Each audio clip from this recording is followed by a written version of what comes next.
start at 9 o'clock. Can you move the event to Star Hall? There's 50 people in the hallway.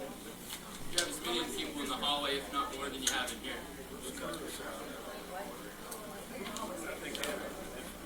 Make sure you're speaking to your mic. The hallway speakers are on. I know a lot of people are on a time crunch. We will begin this meeting at 9 o'clock. I will encourage all people, council members and public and health officials who are speaking to speak clearly into the mic.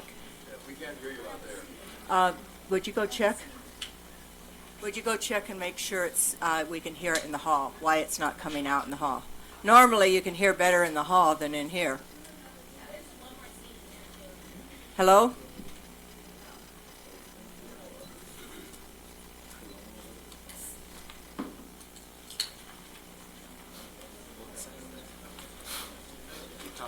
Hello? Can you hear us in the hall? Can you hear us? Okay, thank you.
The time is now 9 o'clock. So I will open this Grand County Council's emergency meeting. The date is Wednesday, March 11th, 2020. Present are Council Member Greg Halliday, Council Member Jalen Hawks. Evan Clapper may be reachable by phone if we need to speak to him. Curtis Wells will be here shortly. Council Member. Council Member Gabriel Wojtek, Council Member Rory Paxman, Council Member Mary McGann, County Attorney Christina Sloan, County Administrator Chris Baird, County Clerk Auditor Quinn Hall. I would open this meeting with the Pledge of Allegiance. Would you leave us, Orion?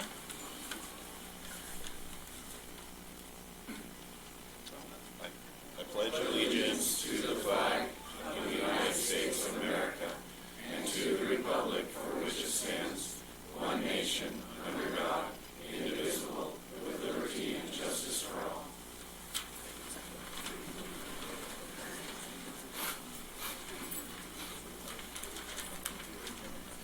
Thank you for being here. We are facing a situation that this county and our nation probably have not faced since the Spanish flu. And it's been a very difficult week for the members of the council and the staff that has been working on this. No, there have not been any decisions made lightly. It's been a team effort, including the county council, the city council, the managers of both entities, and the health district. The meeting will run as such. We're going to begin by having our county administrator explain the ordinance and the process as how it's come about. Then we will hear from our health professionals. Our health professionals will not be limited to the time they need to speak. After we've heard from the health professionals, I will open it to general comment from the public. I ask you to keep your comments to 2 minutes or less. If someone has already stated what you have stated, please just tell us that you agreed with a certain person. And I want everyone to respect everyone that on the council, our staff, and everyone that is present here. We will treat each other with civility. Okay. Jen? You want me to introduce? Oh, well, excuse me, yes. Chris Barrett. Okay, and so thank you all for coming. Over the last couple of weeks, all the public safety, public health, local officials have been meeting and coordinating, trying to figure out how to respond to the threat of coronavirus. There's been a lot of back and forth among all involved about how we should respond. At the current time, and given the current situation, we've decided upon this particular order. And I want to make it clear that we have not decided to cancel events at this time. And this order is going to impose a temporary restriction on mass gatherings. That restriction will be 250 or more people in outdoor venues, or 100 people or more in indoor venues and in any single venue. And that's for a duration of 30 days unless extended. Additionally, we're going to require that all events comply with the guidelines and recommendations that the CDC has provided for large events. And so that's the gist of this order. And the rationale for this is that it's been shown that social distancing is the most effective way to slow down the spread of the virus. We know that the virus is going to get to Grand County. This is not an attempt to stop it from getting to Grand County. This is an attempt to slow it down so that our healthcare system does not become overwhelmed. What we're seeing across the world right now is that people are dying not because they caught coronavirus, but because they do not have access to the healthcare necessary to keep them alive. That's the situation we're trying to mitigate here. We're not under the thought that we're going to stop coronavirus from getting to Grand County. We're trying to slow it down using the best available practices that have been proven to slow it down. And with that, I would like to invite Orion and Brady from our health department to speak to their position on this issue.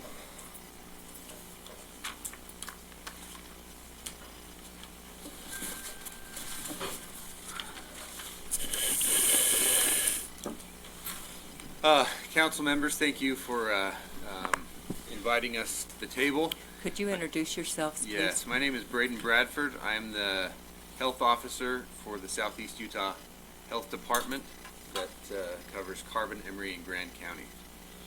And I'm Orion Rogers. I am the Environmental Health Director for the Southeast Utah Health Department over Carbon, Emery, and Grand Counties. As the chair alluded to a little bit, and in discussions that we've had with the task force and various agencies over the last couple of weeks, there is not an easy answer to the problem that faces us right now. And that is, as we well understand, balancing the needs of a community that has a lot of events planned coming up with what is spreading throughout now the United States, a disease that we don't fully understand yet. It's that new.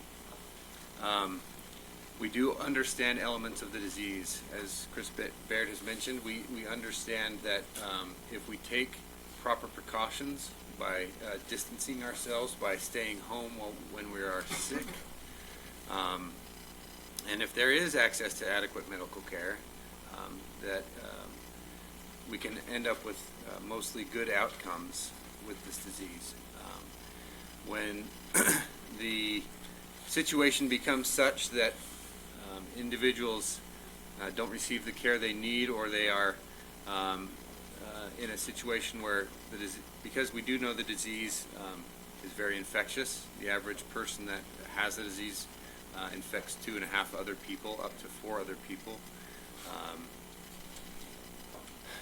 We feel the need to support the county in this action with this order too, and we do feel like it strikes a balance between allowing events to continue while highlighting the need to put in place stipulations that will increase social distancing, that will make people aware that we want to do what we can to avoid large congregated crowds. We fully anticipate that we will have cases of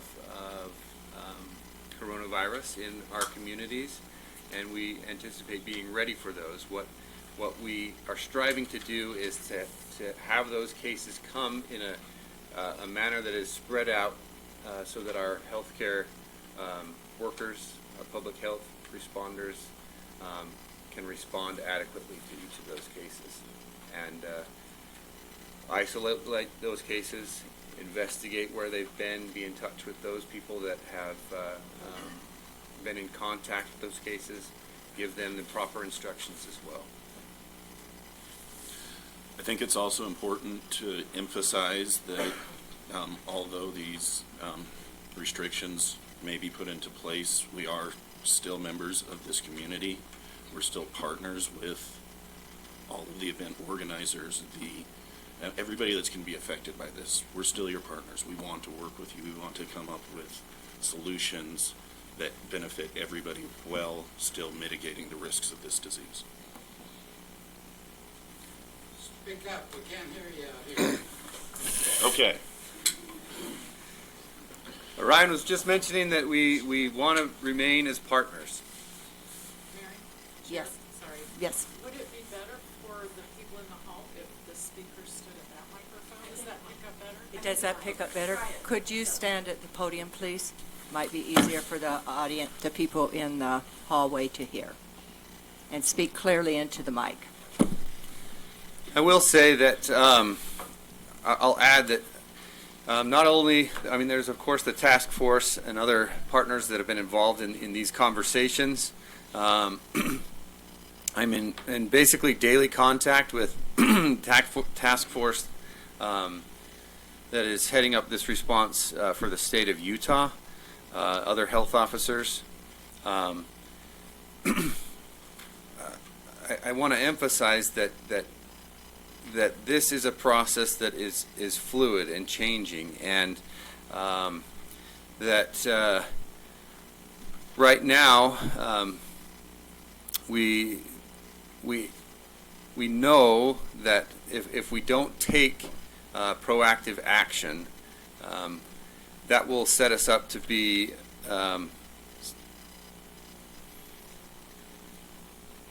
subject to increased disease transmission rates in the county.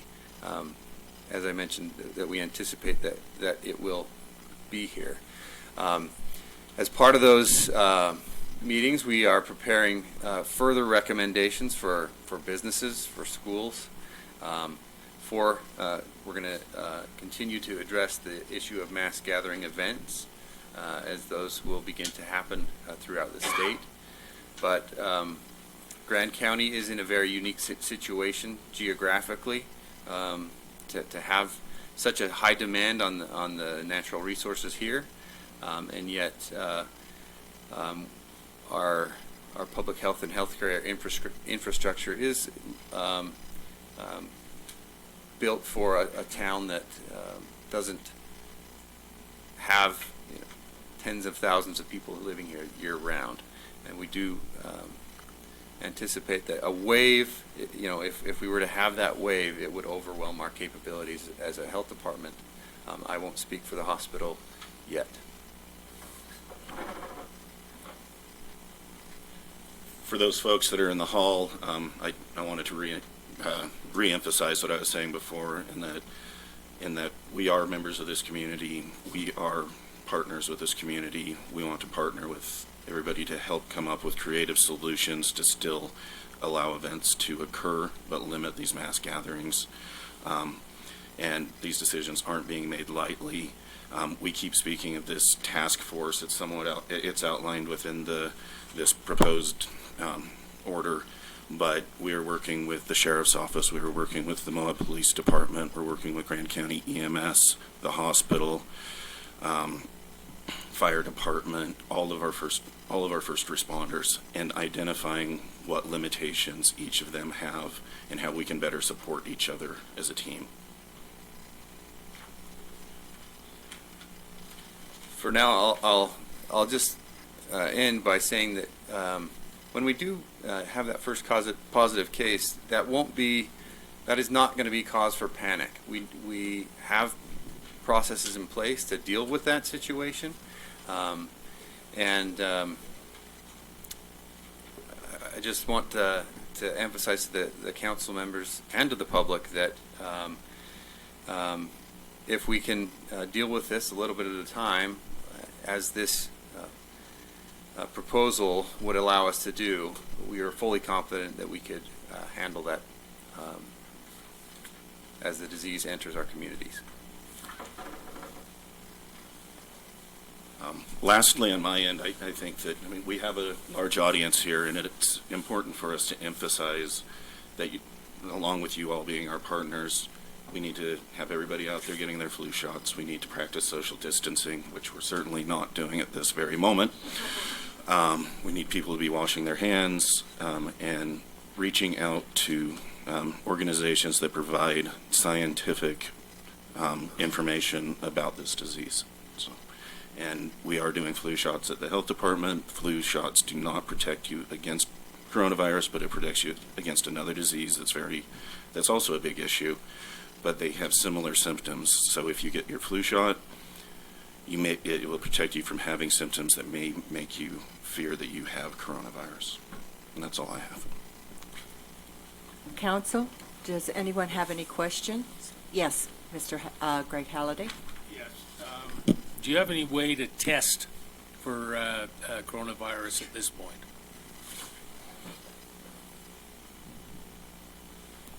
Yes, there is a test. A lot of us are used to, if we've had those flu symptoms and been to our healthcare provider, we're used to a rapid test where we have results very quickly. Right now, that test is shipped off to one of 3 labs in Utah that can process it. We anticipate, at least for now, having results within 24 hours of them receiving that test. Orion mentioned the flu. The symptoms are very similar, and as of right now, as tests are running through the Utah State Public Health Lab, we recognize there have been 2 positive cases, but everything else has been negative, but justified. Those samples have been justified by travel history or symptoms that couldn't be explained otherwise. Any other questions? Thank you so very much. Thank you. And so, as I explained, one of our greatest fears is the healthcare system will become overwhelmed, and the demand for life-saving healthcare services will be exceeded. And so I invited Jen Sadoff and her Chief Medical Officer, Dylan Cole, to speak to this issue, and I invite them up now.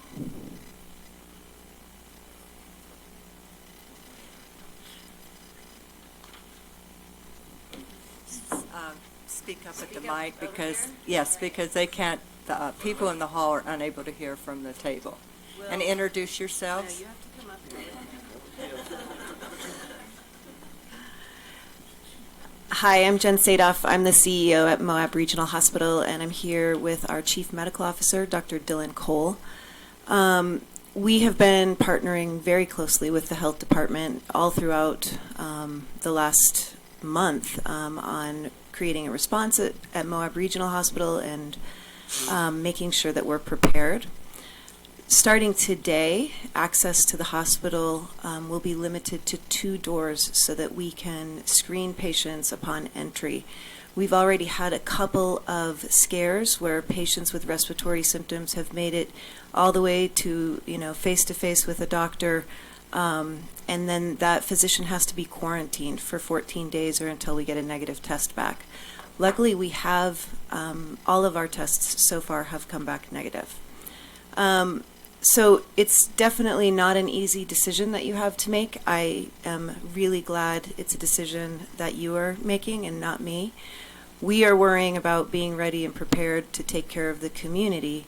And we believe that the health department is the best leader in terms of, what the course of action is to do that. We wanted to give you a little bit of an idea of the resources that we have available. A lot of people, I think, imagine a hospital looking like what you see on TV, and it's really not that way in a rural hospital. Dr. Cole and I were on the phone until about 1 a.m. last night looking for statistics on how many patients, percentage of patients who will need ventilators, ICUs, and it's important for you to know that we don't have an ICU here in Moab. The nearest ICU is over in Grand Junction. I checked with them. They have about 25 ventilators. They may or may not be in use at the time. From talking with Intermountain Healthcare and the University of Utah, it sounds like we have somewhere between 300 to 400 ventilators in all of the state. So it's really early. We don't know what the math will look like, but looking at other places around the globe who are experiencing it, it's very scary from a hospital and healthcare perspective, and I think we all feel some anxiety while also feeling optimistic about, our team and working together. There's been massive supply chain disruptions. We don't have enough masks for our healthcare workers to change masks in between every patient. They're having to save their mask. We can't get more masks, and that's important to know because it's a very concerning situation for us. We have 100 PAPRs, which is the best practice if we do have a patient who tests positive for COVID-19. We can't even do trainings with our people right now on how to put those PAPRs on and off because we can't afford to waste them. So we're doing one training with all of our nurses tonight with one PAPR. I think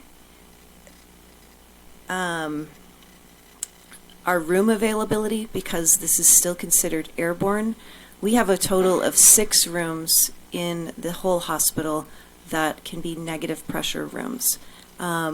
One of those is an OB room, so we probably won't convert that unless we really need to.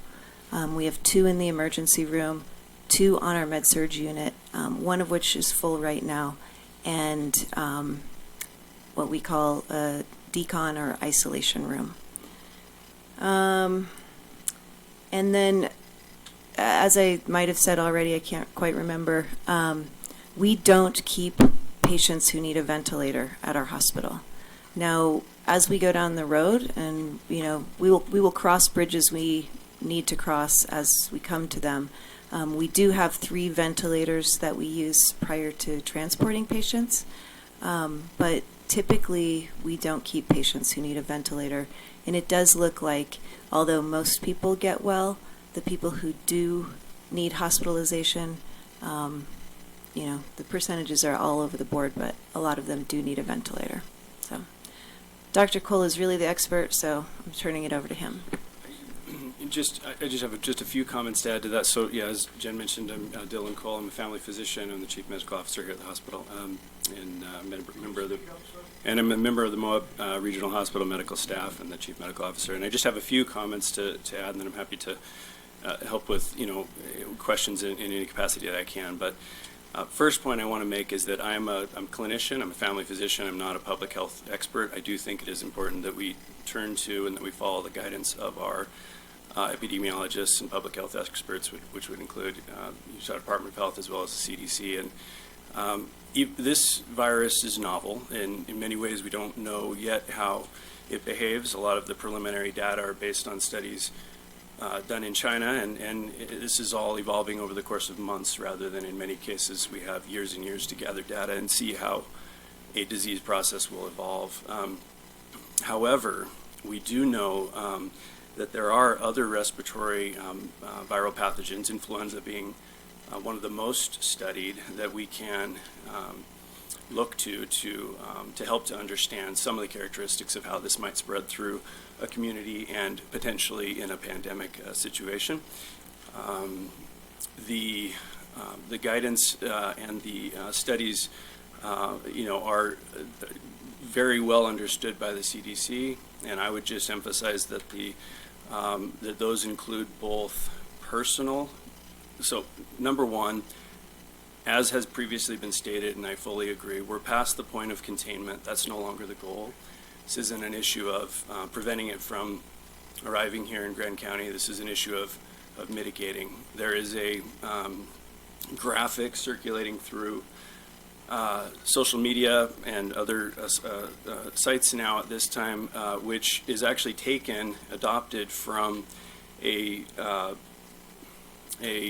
task force statement from the CDC in 2017 that describes what mitigation strategies look like and what effect they can have. And that's where that phrase of flattening the curve has come from. And if viral pathogens like this spread it without any steps towards mitigation, oftentimes we will see a much steeper incline and a higher total amount of morbidity and mortality that can overwhelm any local or regional healthcare resource network. Our goal in these cases is to flatten the curve, is to spread that out, lower the peak, and attempt to try to maintain that under a level that can be dealt with more effectively with local and regional resources. So that said, those steps include things that we all can do and that are being heavily emphasized in terms of personal non-pharmacologic interventions, things like hand washing, respiratory hygiene, self-isolation if you feel like you're sick. In cases of pandemic, we often will add to that self-quarantine for people who may have been in contact with an infected person. But there is a limit to what those personal mitigation strategies can accomplish if it's not also accompanied by community-wide mitigation strategies. Those include things like what's being proposed in terms of social distancing strategies.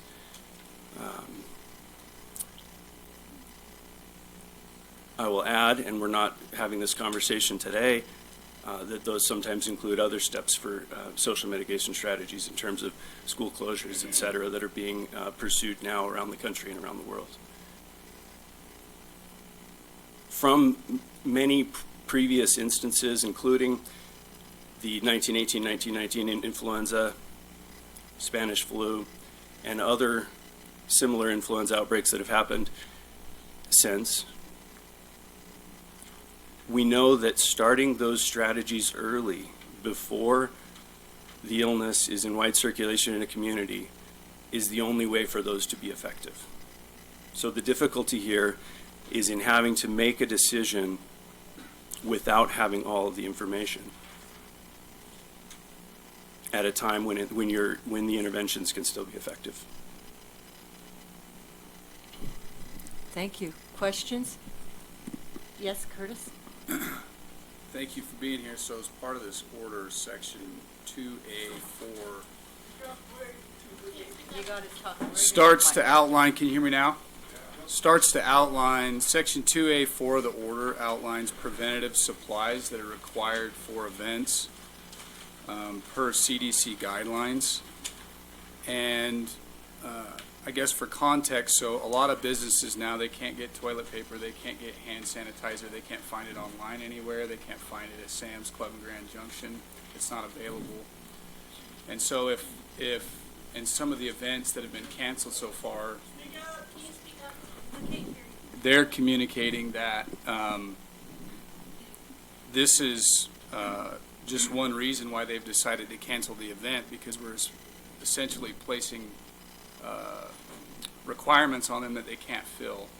And so I'm wondering does the hospital have like stockpiles of hand sanitizer or some of the preventative supplies that are being required for events, but that they can't find online or off the shelf? We order ours through a pretty large GPO, and so our hand sanitizers, we do have those pump kind, but most of ours are like mounted on a wall refills. One of the reasons why we shut our doorways down to 2 doorways is that people are coming in and stealing our boxes of masks. We only have enough masks right now to put on patients for every scheduled patient that we have in March. Like it's a pretty critical situation.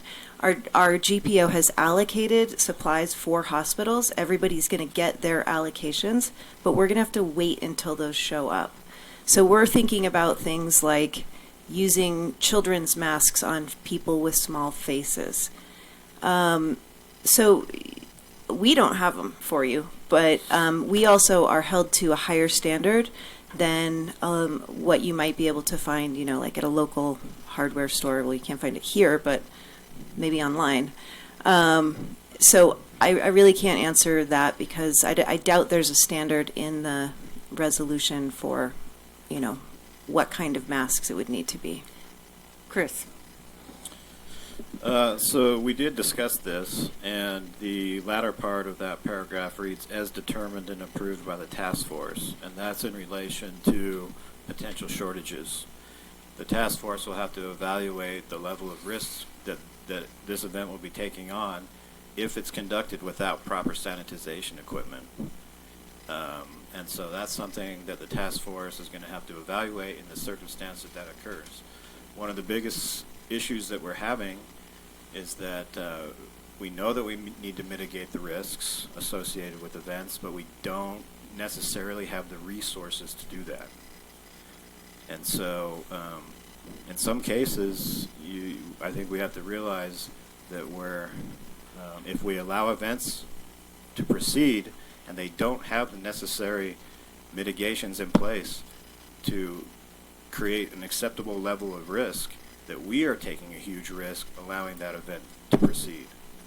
And So I think that it needs to be seriously considered, and the task force includes healthcare professionals and public safety professionals, and it will have to be evaluated whether or not, if an event says we can't get masks. The masks are only for participants or staff who become ill, not for everybody, just those participants who may fall ill during the event. So the hand sanitizer shortage is real now. You can't find hand sanitizer online. Local businesses are looking, they can't find it. So like the first few events that have been canceled, what was the communication like with them? Because if we're saying, hey, if that scenario occurs, we'll evaluate it, well, that's where we're at today. Yeah, and so I would probably defer to the authority of the health department in that case on our task force to make the determination whether or not the level of risk associated is acceptable. And there is potentially alternatives with health department approved hand washing stations, but I'm not going to make that call for them. And I think we have to realize that the health department is taking the lead on this.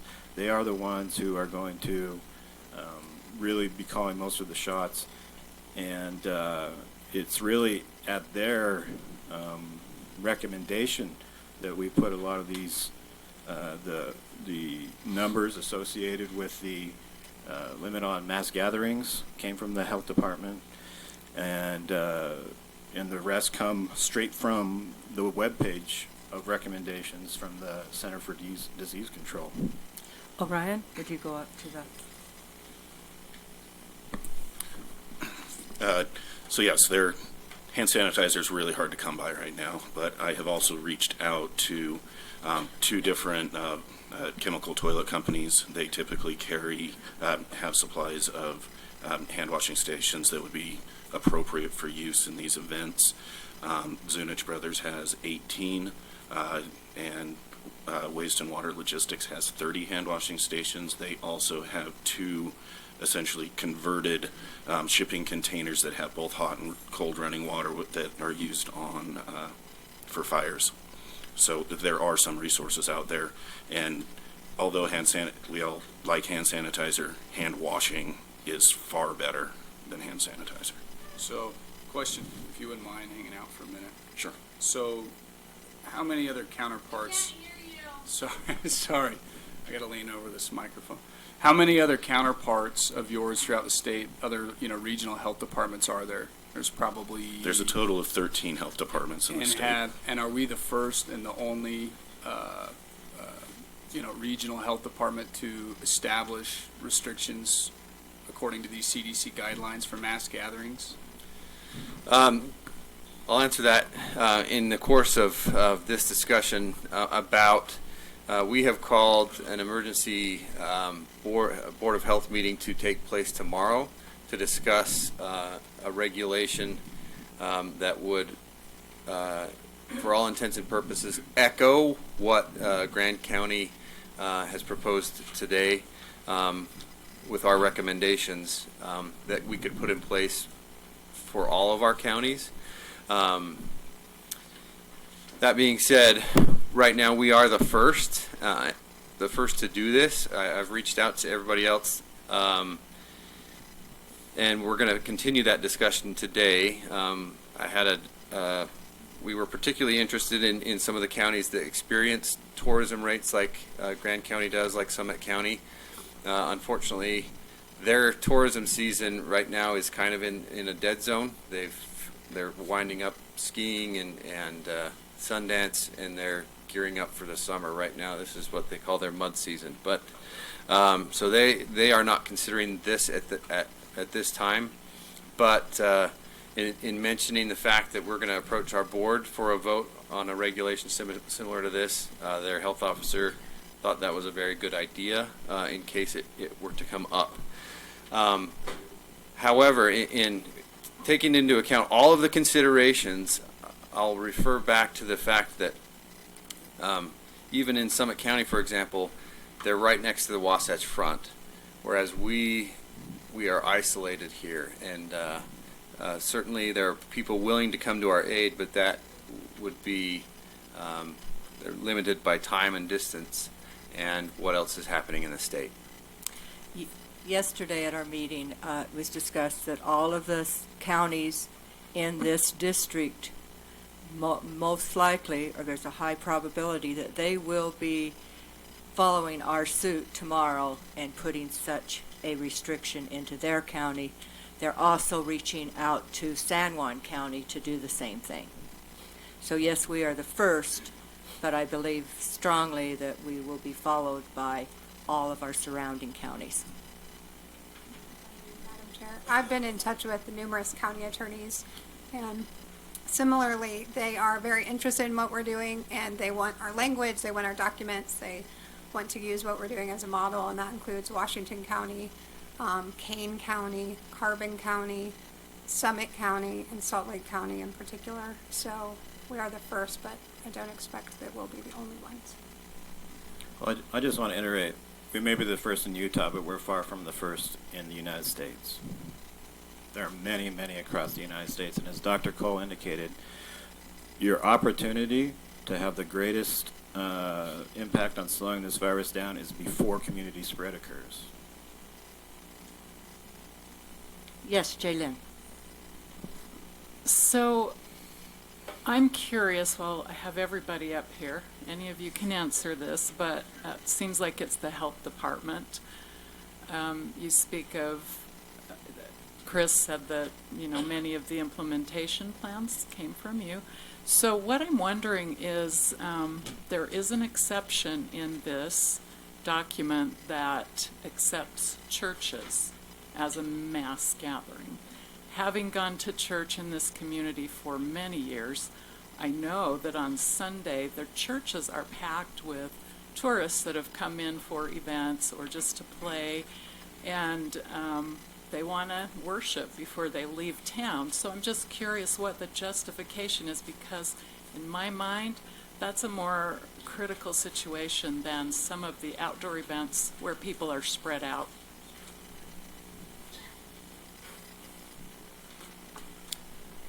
I think that's a valid point. I'd like to think about that a little bit. So I can maybe answer that because I'm the one that put that in there.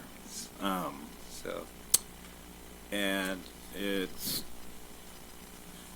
I guess I'll say that the discussion has been everything from shut everything down right away, oh my God, and to business as usual. The point we're at right now is fairly conservative compared with what's happening around the world. And all I can say is that if the situation gets worse and it comes to the point where we have to take more aggressive action, then the task force will have to reconvene and consider that. We're starting off on the more conservative side of action at this point, and that's what all the exemptions that are in there for mass gatherings are in relation to the situation we're in right now. But you're right, any mass gathering, no matter what it is going to carry the same risk. But it's my hope that our community and our churches will assess the risk and make the call, a responsible call. And if they don't, then we'll have to address it. But it's my hope that this community will make responsible decisions for themselves. I appreciate Chris's input there. One additional thing we consider is, though certainly there will be an increase of attendees there from out of town, in both schools and churches, we do have a fairly good idea of who is there.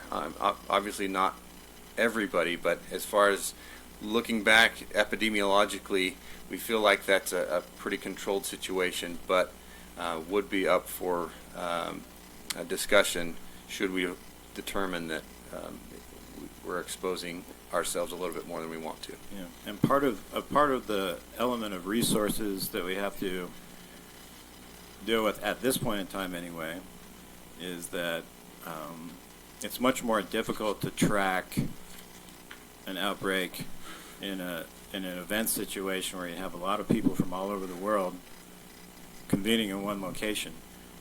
A church, even though it will have some tourists, most of them will be much easier to track, identify, notify, and take all the necessary actions that the health department is tasked with to try to limit exposure in that situation. And it's much, much more difficult in mass gathering event style situations to do that. Curtis, So, talk into your microphone. thank you. So I think that, I appreciate the proactiveness and the preparedness, and I think for context, some of the concerns that I have is if you look at this from high level, there's not been any travel restrictions imposed by the federal government. There's not been any driver or notice from the state government to impose this restriction. If there's an agency at the state saying, I know how those phone calls go, you call them up, here's my perspective, okay, sounds good, you guys are doing a good job. But to just rely on that and say, hey, they're behind us 100%, there's always, different sides to the story, and where that's coming from is to say that we're the first in the state, to impose restrictions like this and really put a label on our forehead that Moab is not open for business, because that's what this does, and that's what that's beginning to do, is, No, but that the- will not Let me continue. continue. Is troubling because this is the economy, right? So for Washington County or Carbon County, with all due respect, or for other rural counties in Utah to say we're going to restrict mass gatherings, that doesn't really have anywhere close to the impact to what feeds this community as it will here. And so, you've got small business owners that have been feeding their business over the winter months, floating those costs because they have no revenue. And now we're just getting into the beginning of the season, and they're saying local government, and what a lot of people feel like is generally just an overreaction, to be frank. And I take this as just as serious as anyone. I have elderly in my family with respiratory issues and young kids. But people do feel like this is an overreaction. A lot of people do. And so if you're willing to, what I would ask is just respect that small businesses will fail if these events continue to snowball and cancel. And people are starting to cancel already because they're reading, prepared for declaration of local emergency, events are canceling. They don't read all the fine print here. That's not the way it works. They're not going to go through these CDC guidelines and say, how does this work? They're going to read in the press, and they're going to read that their events have been canceled. They're going to go, no, I'm staying home. And the impacts that has on the economy is important because we do have this larger responsibility to provide revenue for these public services to do their job. And so I think what I'm asking for is just some balance and some caution. I'd like to speak to that. So one aspect of this that hasn't been mentioned so far is with this task force, the incident command system structure has been implemented under a unified command with all of the players that I spoke of before. I am acting as the incident commander on that. Under that, we have our command staff made up of everybody else, and one side of that is a team of public information officers. We have public information officers from the health department, the city, the county, sheriff's office, all of these others that have expertise in how to get public information to the public and to the folks that are coming here. The economic impact is one of the biggest things we've talked about in this, and essentially the way that it was put is we need to figure out how to wrap this up with a nice bow to say we are open for business, but these are the precautions that we're trying to take to protect both our visitors and our community. Well, The event people that are running the events have also asked us to, as quickly as possible, let them know what they need to do so that they can tweak their event so that they can meet these requirements. That's why it wasn't set to start this weekend. This weekend's events were allowed to continue just as they had originally been given the opportunity to do so. This does not start till Monday morning. If this passes, we will get this into the hands of all event organizers so that they can start doing what they need to prepare. So that's part of it, is we were responding to what the event operators were asking us to do. They wanted this in their hands as soon as possible. the event operators that have canceled? No, all of them at one point. I know, so yes, that they asked us to give them what they had to do. The events this weekend were not required to do this. So, Mary, I would like to clarify, Mary. Okay, clarify. So I asked Elaine Gisler to send out a letter asking all events to respond with a COVID-19 preparedness plan in relation to the CDC guidelines for mitigating risk at large gatherings. I did that. Elaine did that. All the event organizers received that request. And that's the minimum amount that I think that we should be doing. The mass gathering component was not mentioned at that time, wasn't conceived at that time, and so the mass gathering restriction is to go into effect if it passes on Monday. That was not a request in any way of any event holder. The basic guidelines from the CDC for managing risk at large events was requested, however, of all event holders. Excuse me. So yes, that's better clarification. But they weren't asked to do this. So, and I mean, I think that basic preventative strategies, you know, if an event can't comply with those, then it's really a dramatic risk. And I think that we all need to understand that we cannot allow our healthcare system to be overburdened. There are people in this community that depend on it, people with serious health conditions that depend on it. And if our hospital hits capacity and we have no ability to transport because all regional hospitals are also at capacity, that's a very serious risk. And that's what we're trying to mitigate. We're trying to make sure that our healthcare system does not become overburdened to the point where if you have a severe case of coronavirus, or you have a heart attack, or you have a stroke, or any other emergent need, or you have an accident, and we have a lot of emergent care needs from tourism industry, that you can be taken care of. That's what we're trying to ensure. And in addition to that, we also have to recognize our first responders that may be coming into contact with these people too. The first responders aren't, well, for lack of a better word, immune to these regulations or rules. If a first responder goes in and does not, for some reason, have proper PPE, or for whatever reason goes in and contacts a person with COVID-19, we as the health department are required to isolate them for 14 days or until they're proven to not be ill. And that takes them off the streets. That prevents them from protecting us.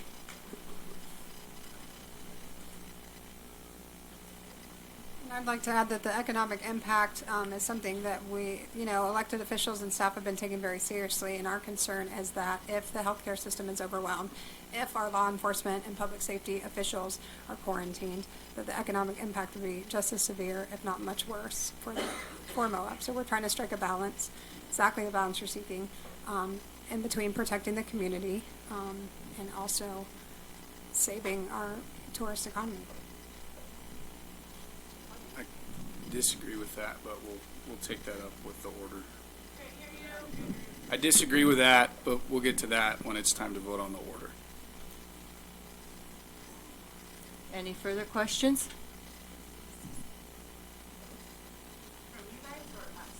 No, I'm asking my council. Anything that our health providers would like to add? Could you, I know, Brady, don't you have a meeting at 10? I'll see if I can push that back. Okay. Can you stay in case there's some questions from the public that we will need to defer to you? Absolutely. Thank you. Thank you.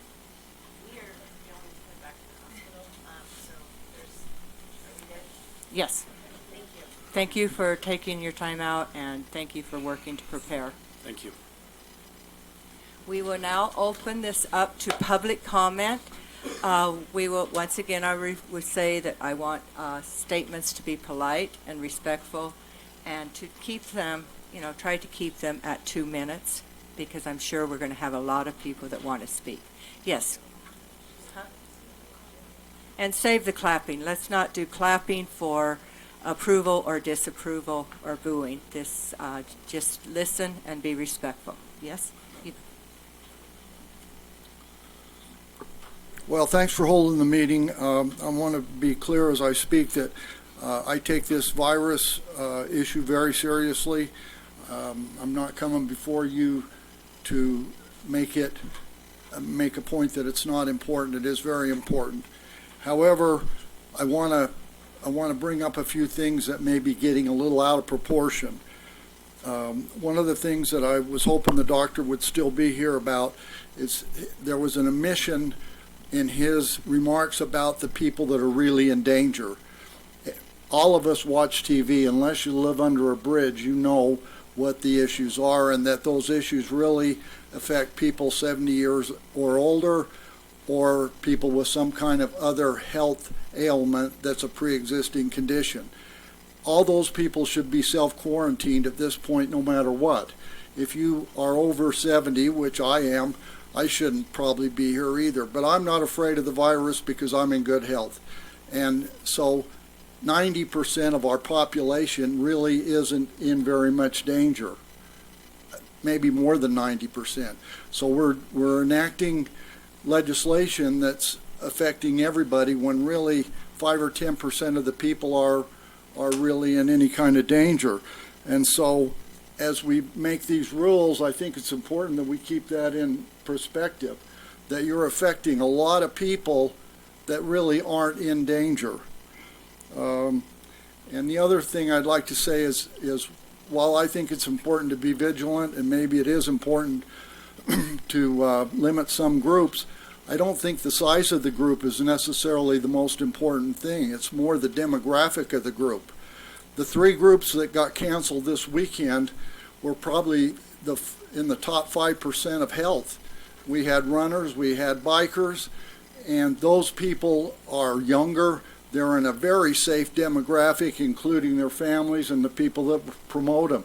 The chances of any one of those adding to our potential epidemic is really small. And so, as a business community, we got kicked in the stomach yesterday. I hadn't had one single cancellation until yesterday. We were sold out. We were staffed up. We've spent the time and the money to get ready for this, and at the very last minute, we lost half of our occupancy, maybe more than half by the time I get back. So I know some of you are kind of anti-tourism in the first place, and so maybe that gives you some solace. But you need to know there are a lot of people in this community that are going to get laid off today. There's a lot of people in this community that are going to suffer economically. And so as you make these decisions that affect everybody, when only really 5 or 10% of the people are at risk, you have to think about the collateral damage that's happening. The collateral damage that's happening is tremendous, and it's happening on a national level. And I don't think our leaders are being completely clear with the population that this only affects 5% of the people. Most of the people that get it get the flu, and they recover. So I'd urge you to use a little common sense as you do things that are hugely impactful to your business community. So I might end by saying, because of this, I'm going to serve without pay this year. I won't make any money this year. I'll lose money. Half of my crew isn't going to have a job this year. And so I'd expect that you guys share the pain. I'd expect that all of you serve without pay. I'd expect... No, we will not have that. If you cannot control yourself, I ask you to leave. Okay, I'm just asking to share the pain. I'm going to serve without pay. My business is going to lose a lot of money. I expect you to serve without pay. And I expect you to go back to your budget, and you need to draw a line through all non-essential items. That includes payroll for people, because what's going to happen is the collateral is going to go on. Our booming real estate business is very much depleted itself. It'll take a little while, but it's going downhill. You're only going to need half the building inspectors. You're not going to need all the people you have in your offices. So keep that in mind and show us real leadership and share the pain. Thank you. Thank you. I actually just have a question. It's mentioned on here, the executive order, a special task force. So 2 questions, really. Who is on the special task force? What does this entail? And then will they be helping existing businesses help in this situation? I'm the assistant manager at the Moab Giants Dinosaur Park. And what's your name? Sarah Wojcicki, and I'm the current assistant manager there. I just want to know if this special task force could help us come to that middle ground when making a decision about our visitors at the park. So I want help from the task force.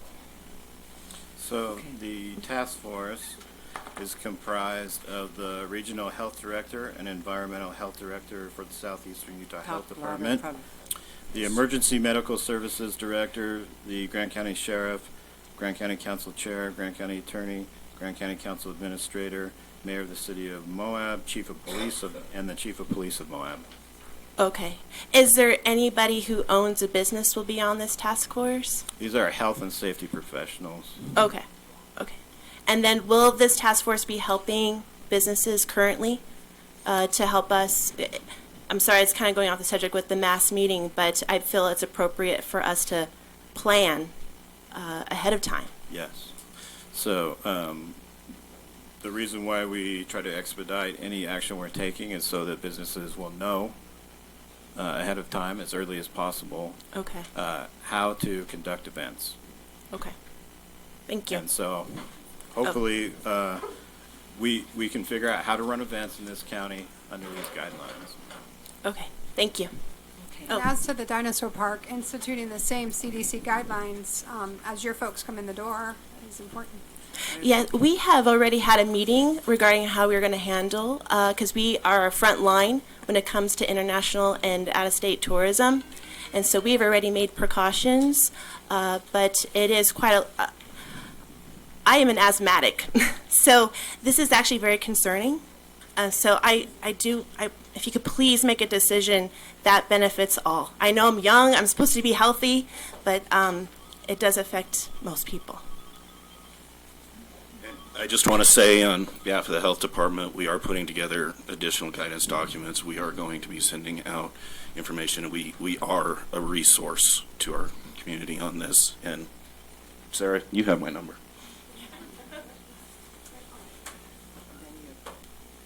Let me have a couple people, you and you. So if you come up and stand up, then I'll know who's coming next.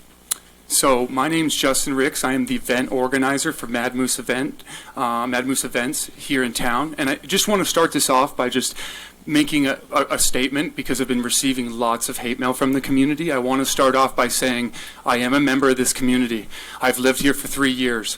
I forced my brother to move here. His wife is a teacher at MCS. My daughter is a 5-time state champion, and she's going to win another 3 this spring in track. I have donated thousands of dollars. I've donated shoes. I've donated clothes, spikes to the track team. I've hosted the races in town. This doesn't also just affect the businesses, but we donate a lot of money to youth groups and organizations here in town that are going to lose out. Now, we are going to do our part, and whether it puts us out of business or not, we are still going to donate to those groups, even though that they were not at the event, and even though the event was canceled. So we are still going to give that money back. But I just want to give my side of the story and how I feel about the situation. So on Friday, I received an email from the Travel Council at 6 o'clock at night saying that we accept events in town if you do X, Y, and Z. I went to Bluff this weekend in order to get away from all of the craziness that's about ready to happen to me over the next 2 weeks. This is very challenging for us as event organizers, and there's a lot of stress. So I went out of town, and to be bombarded at 6 o'clock at night saying that this was an emergency, I totally understood what was going on. I purchased thousands of dollars. I got some of the last hand sanitizer. I got some of the last Clorox wipes. I reached out to Brendan. He offered to give me the wipes that they use for the carts. We have contacted the toilet companies. We typically only have one hand wash station at the start of the half marathon. We included an additional one there at the start, an additional one at the start of the 5 mile, and one at the finish. The finish line was also at Lions Park, and there were bathrooms and restrooms and facilities for them to wash their hands there. We also had Grand County EMS that was going to be running medical for us all weekend. There were going to be multiple ambulances on course. There was going to be trucks. There were going to be individuals on bikes. Our runners were going to run past medical staff and professionals throughout the event. When I came in on Monday to discuss the issues with the Travel Council, Elaine said that Chris was going to be the one making the decision, that he was having a meeting. So I came into his office shortly after that and asked to speak with him. He said to me that he asked me what was I going to do to make sure that everybody was safe. And when I responded that I've hired medical professionals, the best in town, that I hired them to do their job, his response was, "What? No, I'm not asking what they're going to do. I'm asking what you're going to do to stop this problem." I continue to challenge him about his terms of using the words disease and how and the numbers that he was using and the beds that he had available. I challenged him on those numbers because I'd heard that we may have limited space, but so does everybody else, and that this community honestly has as much or more access to health care than anybody else in a town like Salt Lake. he continued to be frustrated. At that point, he tapped on his desk and said, you better knock on wood, you're not the one that brings this virus into our town, because if you do, I don't know what could happen. And then he said to me that if event organizers continue to come into his office and continue to harass him, he will cancel events indefinitely. So I then walked over to the city office, and the city office did not have the same opinion, and the city building did not have the same opinion that the county did. They wanted to have organized events, and they wanted to continue forward. For me, when the Skinny Tire Fest decided to cancel, I felt the pressure as the event organizer, and I was receiving the emails. I was been threatened by the council and how they were going to, if I was the one that brought this virus into this town, that I was going to be held accountable. I host 9 events in town. I bring millions and millions of dollars to town. If you look at my schedule, not only do we host events in town, they are in November, 2 in November, 1 in January, 1 in February, 2 in March. My April event I acquired, so I never started that one, and 1 in June. Our events and our impact on this economy is all in your shoulder season when nobody else is here. And could you draw your comments to a conclusion soon? Sure. And so as the event organizer, I had no choice but to cancel my event because I felt threatened that my livelihood and my future events were going to be at threat. And if you can look through this whole entire this pamphlet, the executive order, this is the first time I've seen it. As the event organizer, I asked for it yesterday. Elaine said that it has not been released to the public. This is the first time I'm seeing this. I had no idea as the organizer what was going to be in it or what's going to happen. And honestly, I've read through it briefly, and maybe I don't understand it fully, but some of the punishments seem to be extremely strict, and some of the restrictions seem to be very open-ended. I was advised that if I did decide to host the event, I better cover my back, I better take pictures, and I better do. They were going to be looking for anything in order to try to challenge my future. So, thank you for your time. I'd just like to make it clear that I communicated to you clearly that your race was good to go this weekend. And I did. Wait, we won't. I expect the audience to behave. I was with Chris when he told him that his event was good to go. That worked out good. Okay. My name is Jordan Ricks. I'm Justin Ricks' brother and his business partner. And I was present in that meeting as well. And the term allowed to host the event is being defined very, very loosely. And we did not feel at that time that the county would have would support us in hosting the event.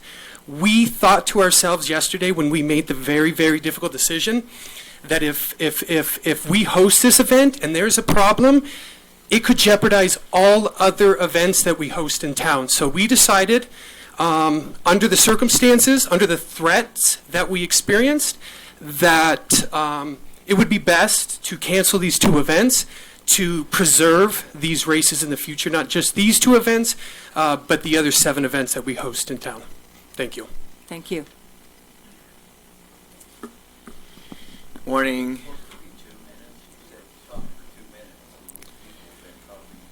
Well, I know. I'll go asked them fast. to bring it to an end. Good morning to the chair, to the county council, Brendan Cameron.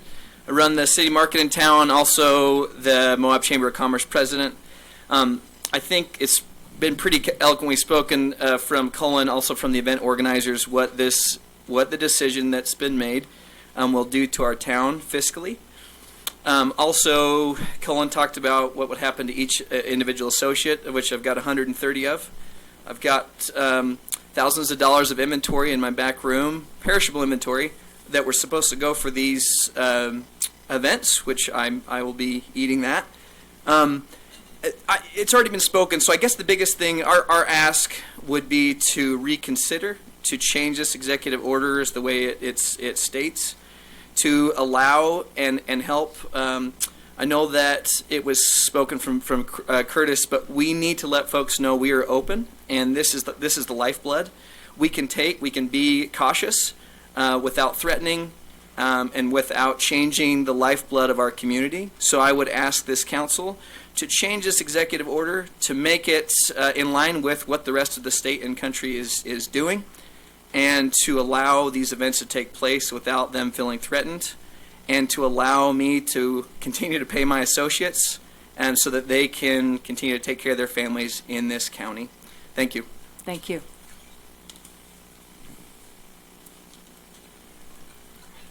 Mark Griffith, Skinny Tire Events. I just wanted to bring a little clarity to the recent cancellation of one of our road cycling events, the Skinny Tire Festival, expected to be over this weekend. And I'd like to start by saying we have incredible respect and admiration for the Moab Regional Hospital staff, our local Southeast Health Department office, Grand County's first responders, and in general, for anyone in Moab right now who chooses to swap the action of typing online, everyone is panicking, with the verbal commitment of how can we be of help. We're a small town in a rural area with limited resources, full of heart and grit, and we simply love that about Moab. On March 6th, we received an email, along with all event planners in Moab, with the subject line Grand County Preparedness Plan Questionnaire, asking all event organizers to submit their answers to the attached form by March 12th, 2 days before our event.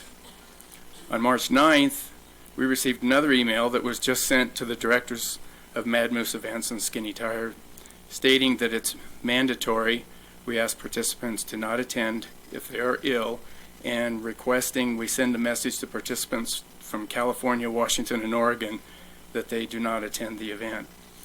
The end of the message stated the county council will be meeting to determine the potential risks, and it is possible that our event could be canceled. Monday evening, received a phone call and sharing some insights from the meeting, providing us information that sounded like our event most likely would be allowed to proceed, but there would be more stipulations and be provided to us by the county administrator the next morning with detailed rules that we must comply with. Though we understand there was a good faith attempt at getting them written and sent to us, as of Tuesday morning, we'd not seen anything. We made best decisions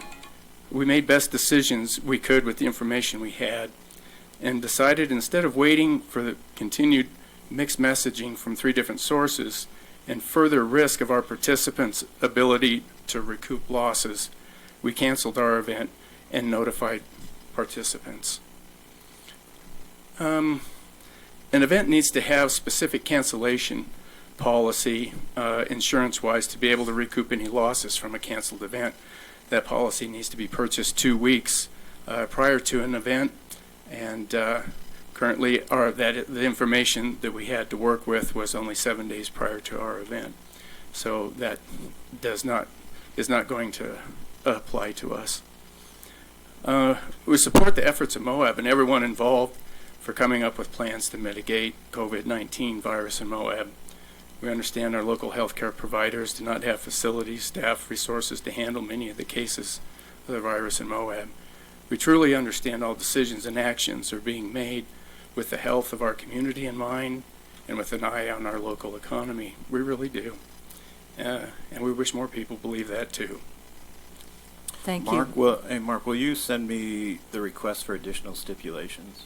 I only put out one request, and so I'd like to see the request for additional stipulations that you mentioned. I was unaware of that. Okay. Thank you. It was a verbal request, Chris. State Beth Logan. I'm also Skinny Tire Events, and Mark, I thought, did a beautiful job of expressing our opinion, so I won't repeat much more of that, but I will repeat one thing, that we are members of this community, obviously. Just like Justin, we give back, and we make it part of our values to give back. And how that being said, we also believe this is something important to do. We believe it's important to contain it now, or to slow down the growth now in our community, And we appreciate that you're in a very difficult position. Thank you.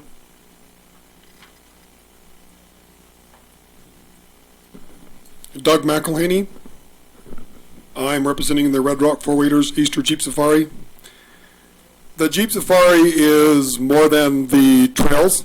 We do the vendor expo out at the arena. We also do the Moab Appreciation Day, which would be the Tuesday before, and we do a party for the 300 helpers that come. What we will do is the Jeep Safari as we used to know it will still happen because we don't have public meetings. Everybody's in their Jeep. They don't get together. We're not indoors. The vendor show we will cancel. The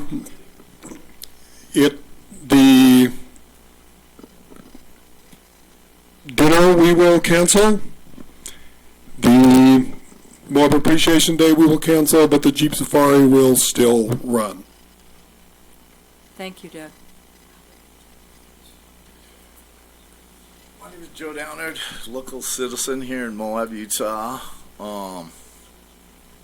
Staff, health department, you guys definitely do a wonderful job. I'd like to thank you for your effort and stuff, but I'd hate to be in your shoes for sure, because you got to make some hard decisions. So is this voted on or not? It's not passed, it's just up in the air. Is it done deal? Is it going to go to a vote? Yes. Okay.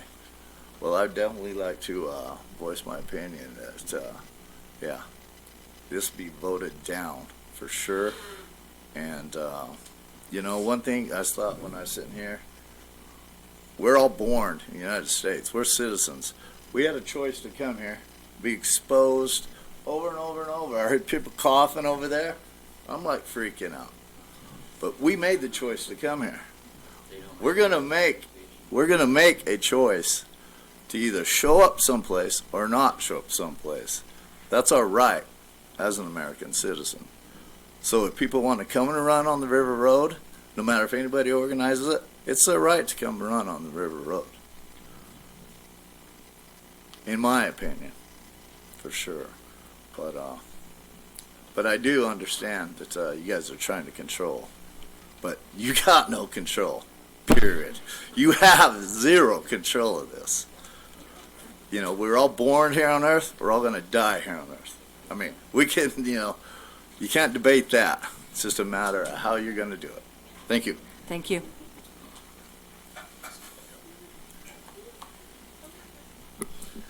Hello, Josh Green, representing the Comfort Suites Moab near Arches. That's actually our names, and the Horn Management Group.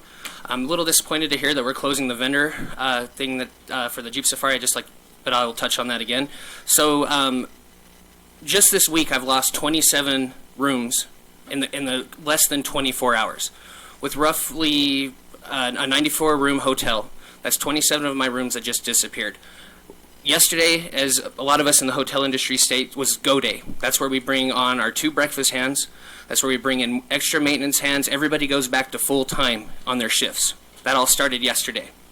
Well, with the great season that we had ahead of us, we're projecting ahead. Our numbers are up. We're pacing ahead and all that. I was able to get my entire staff a living wage in this town for the most part. And all that stuff just got jeopardized because of this announcement that happened this week. With what's going on is it feels like, you know, to kind of better describe it, if there's a spider in the house, you don't set the house on fire to get rid of the spider. That's what this whole thing feels like, is that we're overreacting on something. I would urge you guys to vote this down because people are counting on this. Out in the hallway, there are vendors that supply my hotel. There is my assistant general manager's out there who has a daughter who is sick, and if we don't have people coming to this town, this industry that we moved towards, we got rid of extraction, we got rid of minerals, we got rid of all that stuff because tourism was the way to go. Doesn't look like that's the case anymore, does it?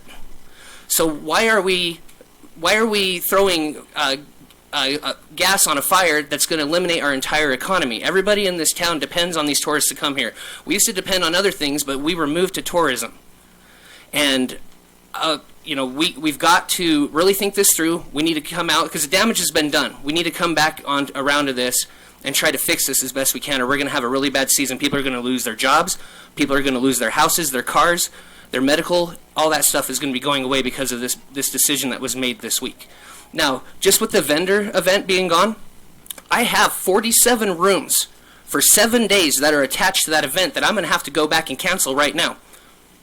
I had a full staff lined out. I have people that have gone out and bought cars, that have moved into homes, have done all sorts of things like that to better their lives, and that's going to be taken away from them because of this right here. And at the end of the day, and this is going to probably sound awful, and I apologize, but this feels more like controlling tourism and not controlling a disease or a virus that's out there. That's what this entire thing feels like. Thank you.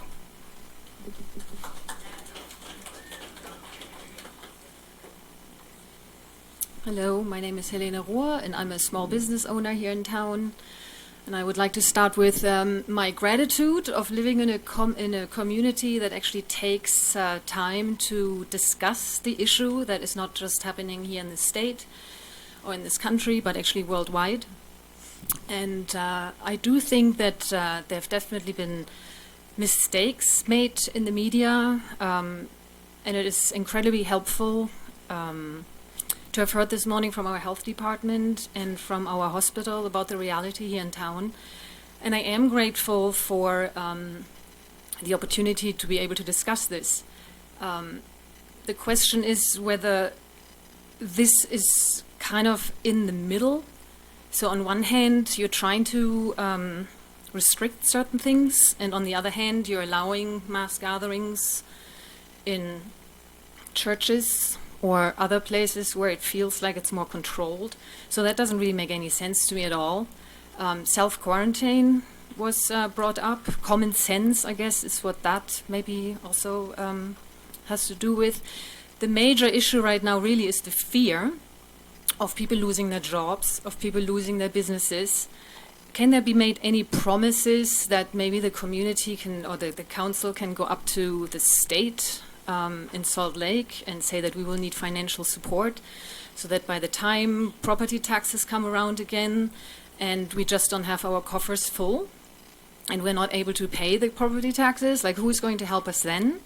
I am grateful that we're taking this health issue seriously, because we really don't know what is going to happen, and if we here at the hospital and we only have so many pieces of equipment that can help the elderly or the asthmatics or whoever is possibly in danger, yes, we need to address that. But doing it half-heartedly does not necessarily make any sense at this point. Thank you.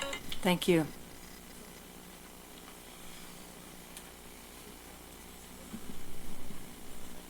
You guys know me, I'm Dan Mick. This is worse than talking in church, I gotta tell you. It's raining outside, the sky's not falling. You guys are trying to do something, I understand, but you're not using common sense. You're going overboard, you're trying to shut the whole town down. You want to put a sign on the bridge, go away. That's ridiculous. You are hurting people's incomes. You're hurting people's livelihoods. We were hired to go out and help and participate with the race. We lost money right there, and we're not going to get it back. You're not going to pay me for that, are you? I don't think so. You know, we all use common sense in what we do every day. We get up, we wash our hands, and blow our nose, whatever. If we don't feel good, we stay home. That's the only thing that needs to be done. You do not need to pass this resolution. You do not need to govern what people do in their lives to this extent. There are plenty of people out there and help for us if we need it. We don't need you to shut us down. You have cost this community thousands and thousands of dollars just this past 2 or 3 weeks coming up. This is ridiculous. You guys need to think about the impacts, the big ones that are going to happen here. Who pays your money that you're at here? Who takes care of you? You know, there's people going to vote at the end of this next election, and I don't think all you're going to get back in. It's ridiculous. It's ridiculous. I'd like to echo some of the things other people have said about losing their ability to provide for their people that work for them. Colin was a very good speaker. I can't add anything to what he said other than the fact that you guys need this toilet paper more than I do. Thank you.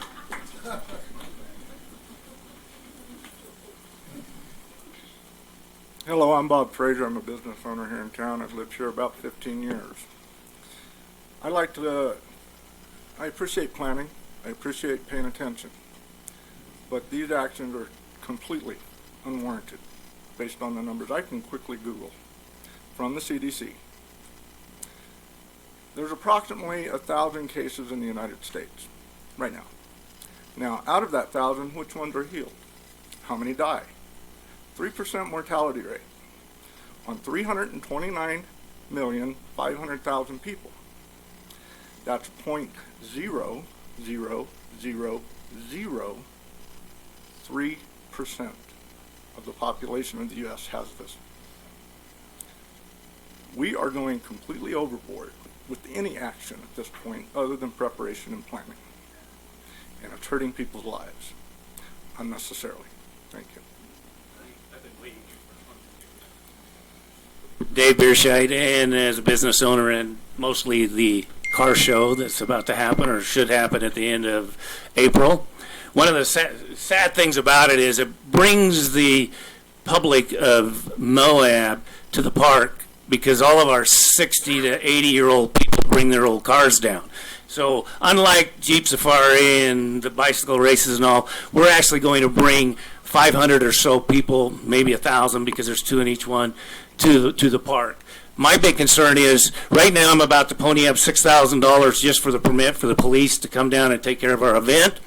And I need to know with some certainty that I'm willing to do that. We've got people registering on and on and on. So I don't think we can buy hand sanitizer for the probably 5,000 to 10,000 people who go through our park during that event. Now, I'd just like to get back to, I'm not a doctor, I'm not a scientist, but I do know that those 5,000 to 10,000 people are going to be in Moab.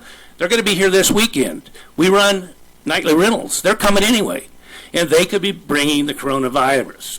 There you go. So they're going to go. Now, I question, are we going to shut down City Market? Because that's probably where the most people are going to go that are going to gather, that are going to be susceptible to this virus. Where does it end is where I'm at. What is the practicality of saying we can actually do something about this? Now, I understand there was, a flu in whatever it was, 1918, a totally different situation with totally different circumstance with medical staff. I don't think we're there, so let's not use that as an example. It's not real. This is a different situation, and I just believe that if you guys pass this and we keep going down this road, it's not thousands. It's not a few jobs. You're talking tens of millions of dollars that are going to go out of this community because of this. So think about it, be practical, and figure out if you're going to have to shut down City Market.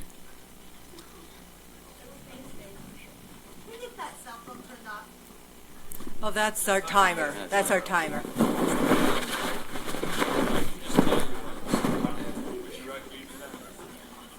Hi, I'm John Fogg here for the car show. I'm a little nervous about talking in this mic with all these other people, but thank Dan for bringing the toilet paper.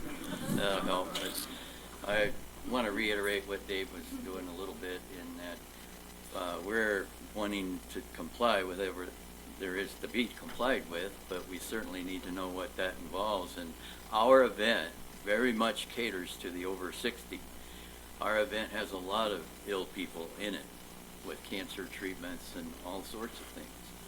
I mean, it's been said that the Saturday of the car show is the most profitable day, single day in all of Moab.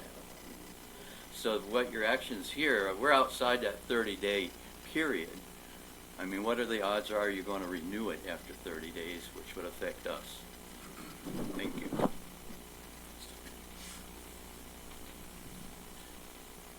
Hi, I'm Morgan. I know some of you in this room. I've seen a lot of your faces in the community. I'd just like to start off with that. So we're going to start taking away events is what I'm hearing. I'm sure it's going to pass. It's just how this goes. what happens next? He said City Market. Are we going to shut down Main Street? What's going to happen? Eventually, it's just going to make this place a ghost town. Is this the end of the boom again? There's a lot of fear. I can't even find a house. And that's something that's kind of concerning, I think. I'm very nervous, mainly because I know there's a lot of pressure in that hallway. And I know there's a lot of them that are going to back everything that's going to happen, and some of them aren't going to like it. That's what's going to happen. But I think we're a little bit on the overreaction side of things. The damage is done. We've already told people we're in an emergency meeting that we're currently holding. People already saw that. It already hurt us. So just think about your next action. Thank you.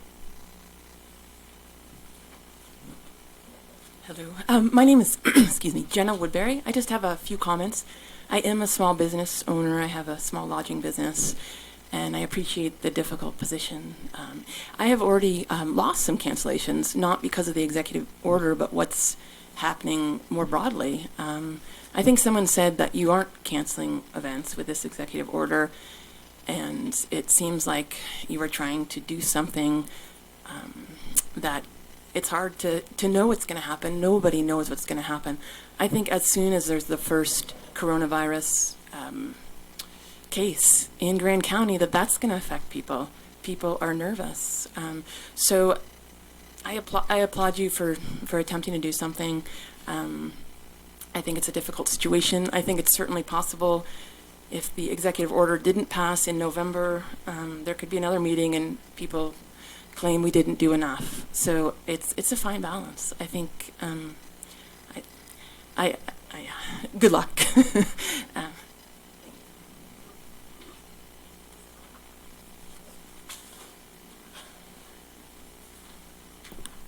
Hi, my name is Wendy Palmer. I'm also a small business owner in this town, and I also appreciate the need to sort of get things lined up before there's a problem. However, I do not feel that banning gatherings or events are really going to change the outcome of the number of cases that we see here. That, to me, isn't the wisest choice. The wisest choice would be to do alternative actions that would actually prevent the virus from spreading in things like providing hand sanitizer around town to tourists, putting little things on the street corners. Here's hand sanitizer. I understand Jen said that there's a limited number of masks. Hopefully our country can make up for that lack of important items in production. So maybe we could also provide those if they become available. A lot of people, myself included, think that the largest point of contact for getting the virus is actually City Market. It's where everyone goes, no matter who you are, you're going to go to City Market. So places like that can do more actions for cleaning, providing more hand sanitizer. They already do that, but they could do more. Other places around town can do the same actions. And I don't think that limiting events will help anyone. I've also already received cancellations, and thanks, Rory. And one quick more thing is I'm just going to reiterate that canceling events is going to dramatically affect our income to locals. Thanks.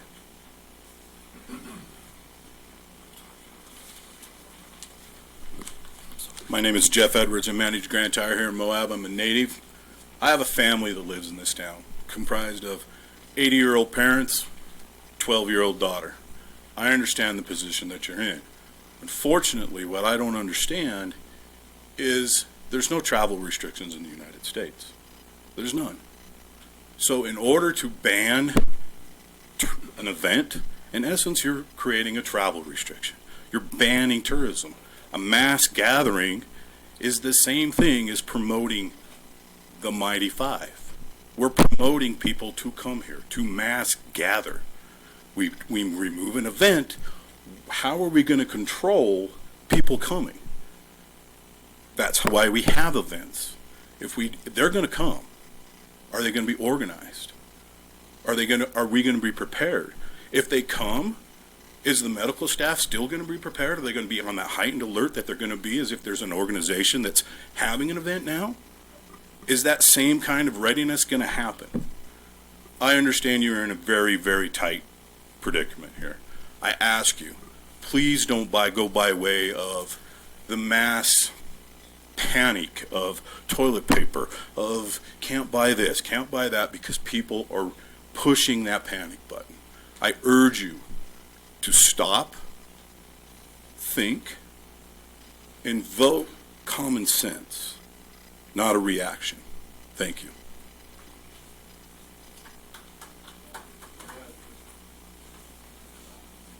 Hello, everybody. My name is Darek. I'm from Moab Giants. I'm a member of this community since 5 years, but I am European origin, so I'm following very close the news from Spain, from Poland, as well as our investors, as you know. So the cases like that, we have difficult situation over there, and I don't want to repeat the opinions of other people and what they're feeling, and so really the coronavirus is not direct effect in Europe, is indirectly what's affecting the life of the people, what the people, local communities concerned here in Moab. So my question is, what the mitigation measures as a local government you planning to do to help those families? Because as far as I know, the local governments in Spain, for example, they release the tax payments, for example, for this period. The regional governments, they negotiate with the banks to postpone mortgage payments or any loan, because people, they have no money. So my simple question to that, if you as our representatives here in Moab, if you are planning some mitigations to help local community financially with that, okay? Thank you. Thank you.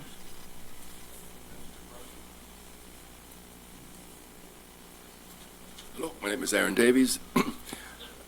From the beginning, this has been clear this is a big fear issue. Most of what we see going on out there is fear. This is all about fear. I'm going to try to think of all the ways I can use the word fear, because that's what this is mostly about. I couldn't help but think about back in the 40s when the Supreme Court made a decision which has since then universally been thought of as one of the worst decisions they've ever made, and it was based out of fear. They made a decision. There was a hysteria going on in the country, and there were laws passed, and the Supreme Court supported the passing of laws that said we're going to imprison all American citizens of Japanese descent, because they thought a few people might bring some trouble to the country. And the Supreme Court actually approved that. Now we know that's just incredible fear going on. That's what's going on here, that same kind of fear. Now, it may not be out of fear, which concerns me the most. It may actually be a boondoggle event for those who want to slow down tourism. We know there are people here whose desire and efforts are to slow down tourism. So the question I have is this being done out of an effort to slow down tourism, or is it being done out of fear? Fear is a liar. Fear is a liar. So I would ask of you, when you make your vote, and I know that the words spoken here act as if this has been done, which is very disappointing, but yet there is a vote. And I would ask of you, when you make your vote, just be transparent, be honest. Are you making this decision because you're afraid, or are you making this decision so that you can stop tourism? Thank you.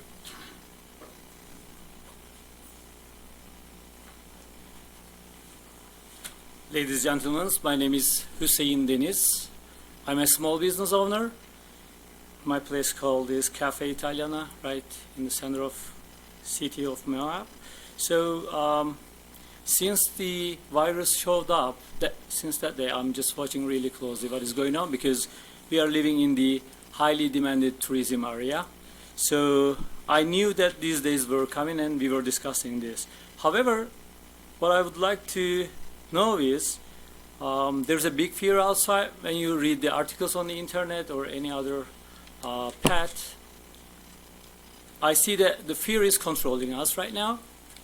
It shouldn't be that way. We have to control the actually disease. This is what I'm wondering. My question will be is, did we take all the prevention before the virus come in here? I know that we are just discussing this. However, as I knew, this chamber is protecting its citizens and the business owners, right? So what is the next step, actually? The gentleman already asking the taxes and then the finance situation after all this disease. Because if you are going to cancel the whole event so far, I don't know what's going on in the next step, because Moab is maybe one of the biggest getting the revenue from the tourism. So what I would like to ask is just a little scenario. If we are going to cancel all these events and then we are protecting ourselves, we are thinking. However, there are many people that are coming here from other states, and then they're having also their customers from international, from Las Vegas, from Denver. So what I would like to know is how are we going to control it, and then what is your really preventions and then the finance support for the business owners. Thank you very much.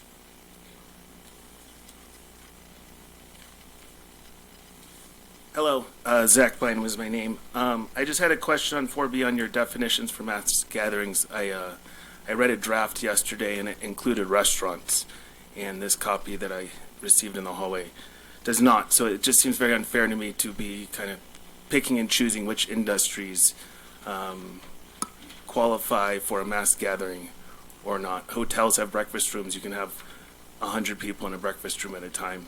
A restaurant, there's dozens in town with over 100 seats. So I just ask that you look at that before you vote. And I do share lots of sentiments before, but I think those have all been well spoken. Thank you.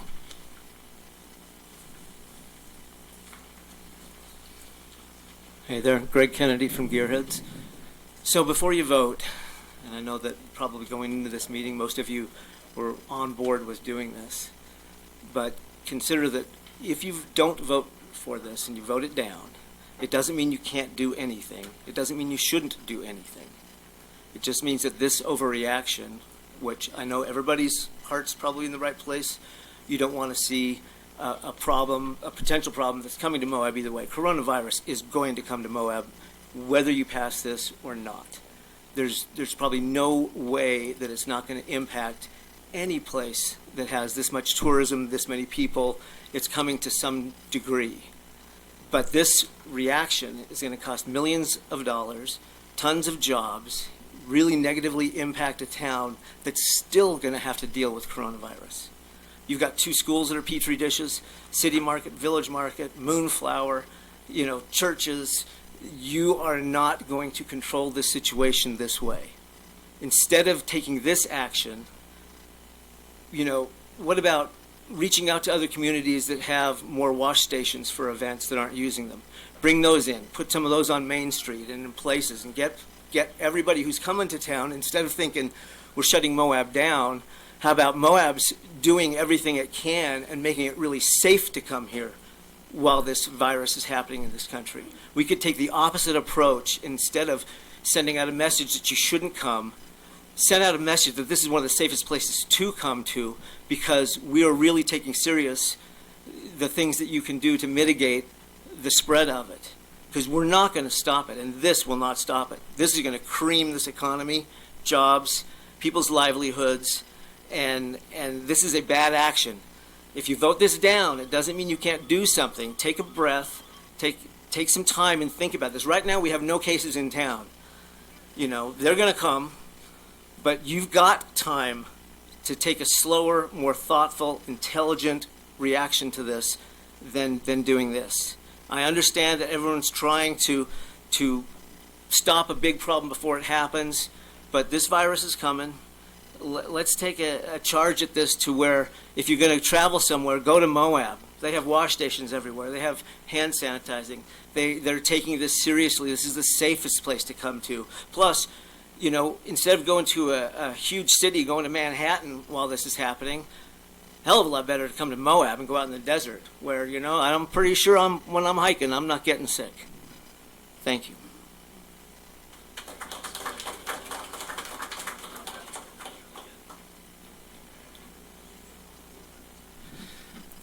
Hello, my name is Daniel Wright, and I have a few comments that I'd like to make.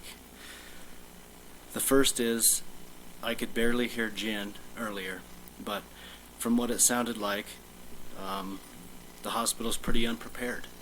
So I want to know, how is it that Moab is a town that's conservatively been in the business of hosting large gatherings for 20 years, conservatively 20 years, and yet we have 6 beds to deal with something like this?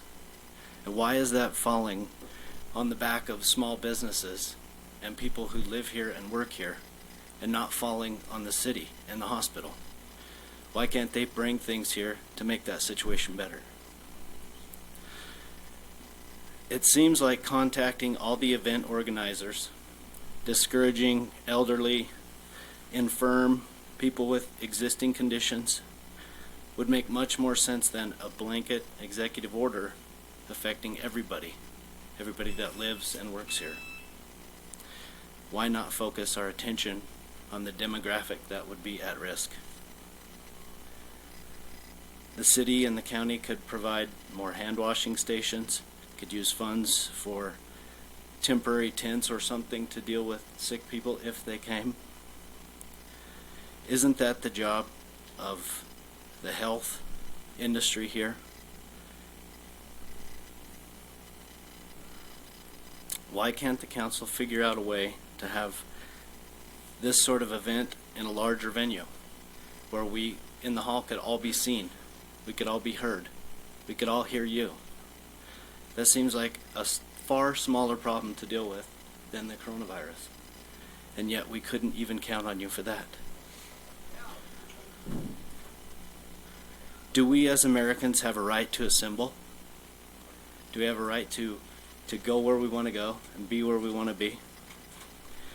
How is it that this council, when they can't even figure out how to hold a meeting, is going to put themselves before our constitutional rights of being able to go where we want to go and do what we want to do? Thank you. What measures are you taking to preserve the wages and the income of the people that are going to be affected by this? Listening to everybody who spoke already, it's obvious the economic impact is already here. It's already come. It's costing people money already, but the virus isn't here. So why do you want to focus on something that's not here instead of focus on the thing that is here? Somebody made the point about City Market.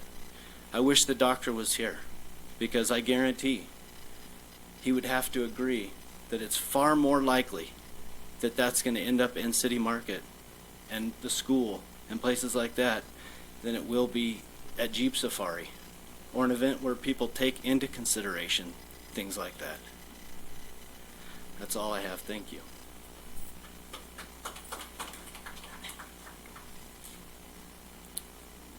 Good morning. First of all, I am taking off my study committee chair hat. I am not speaking on behalf of anything related to that. I'm speaking as a private citizen. My name is Stephen Stocks. One thing that has happened this morning, and we've heard from a lot of business owners. I'm also a business owner, but I also like to believe, I'm 30 now, that I'm still a young person. And one of the impacts that are going to be had resoundingly throughout this community is going to be an impact on younger people's jobs. 20-year-olds to 30-year-olds that come here that want to live in Moab. That if they have to live out of a van, they'll live out of a van. And they want to enjoy this unique community that we have. And their lifeblood is attached to tourism.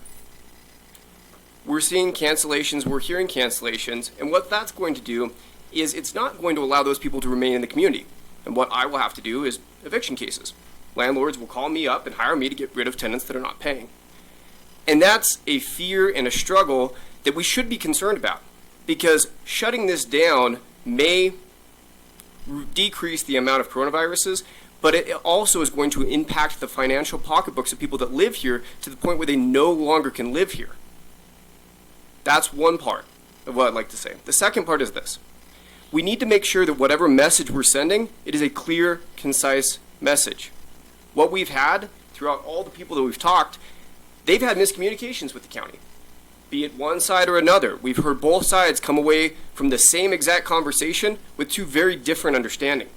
So the thing that I would plead with you folks is to be concise, be clear as to what exactly is happening. If it's a 30-day deadline, have it be a 30-day deadline or revisit it. But we really truly need conciseness and focus on the people that can't be here to talk, which is the younger group. So thank you very much.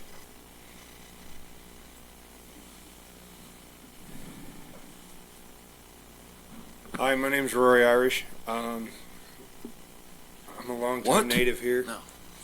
I just moved back about 3.5 years ago.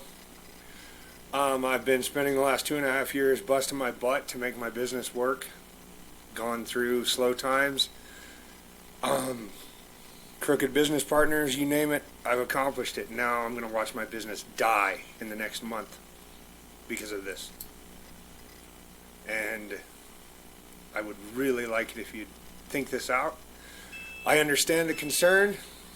I completely understand it, but mitigate it. Like I said, I am really frustrated to hear the church is still allowing to gather, but we're worried about little events, mountain bike racers, of people that are in insanely good health.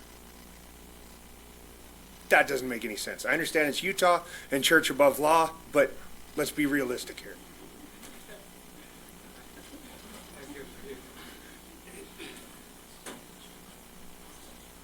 My name's Richard McFadden. My wife and I have just lived here a couple of years. She's the postmaster here in town. We've come to Moab all our life, all of our adult married life, and enjoyed it here. But I give safety meetings a lot. I work for a pipeline construction company, and I use math a lot. You cannot fight or win math. Math is a constant. So before I give you the statistics that I don't understand why there's such a knee-jerk reaction at this point. My concern with your knee-jerk reaction is this. How are you leading us?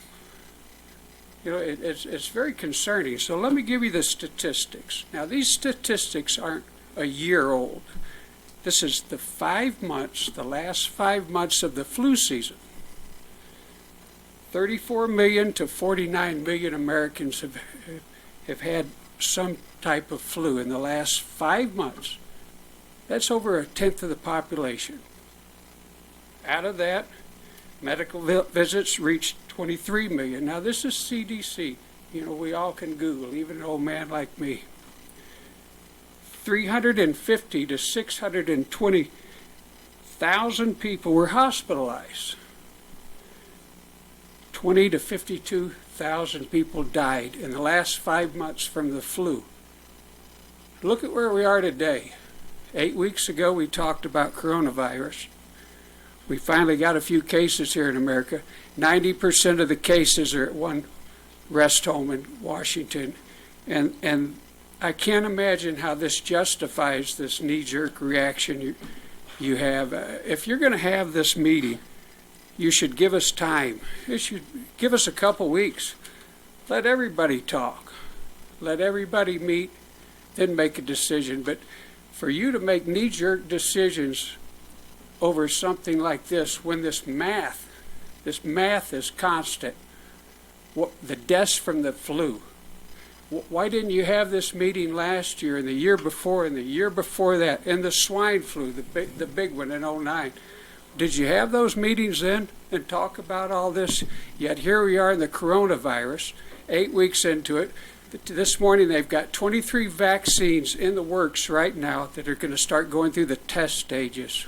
You know, when I was a kid, we called it propaganda. That's what Russia did to control their people. Could you Now, draw if- your comments to a close soon?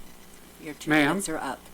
Your 2 minutes are up, and so Oh, I'm just yep. asking you to Well, draw it to a I'll close. just, yes, ma'am, I'll just say this, that we need to be thinking common sense here.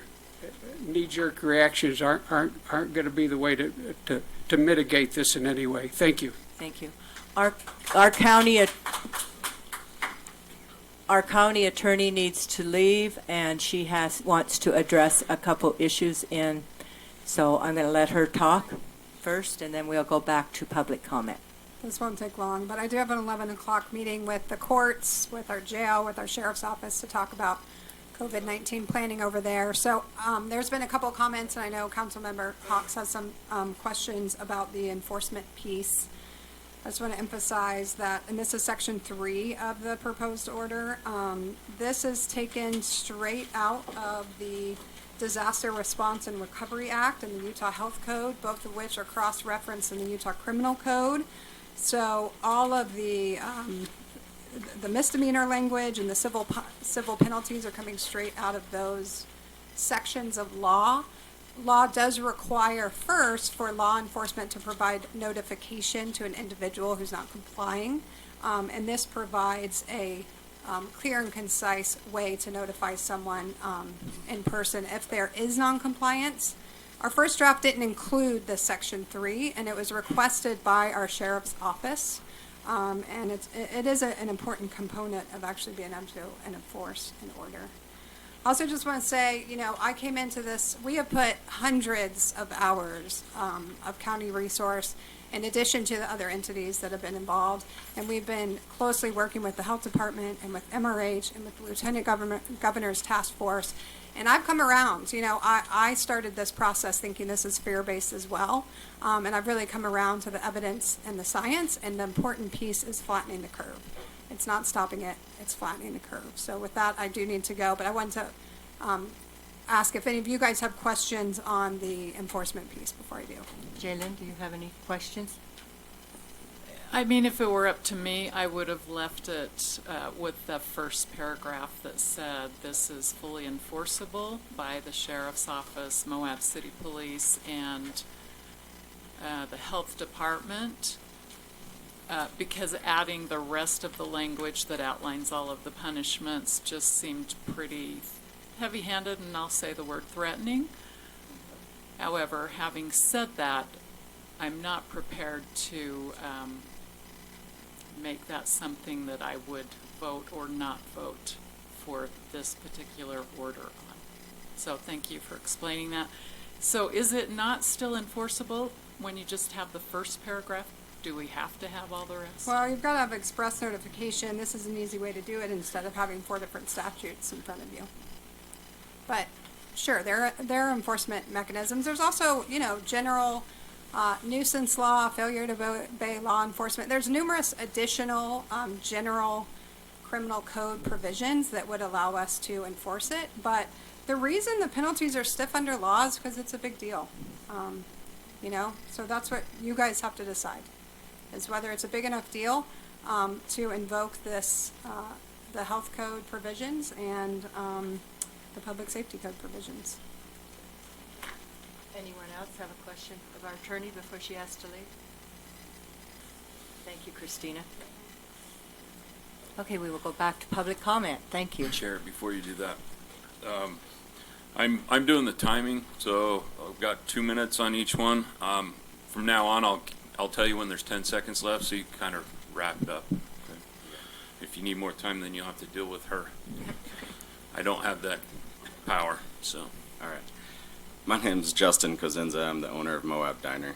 I guess my question, or what I would like to hear maybe from the health official since they got cut off, is this order the best way to flatten the curve?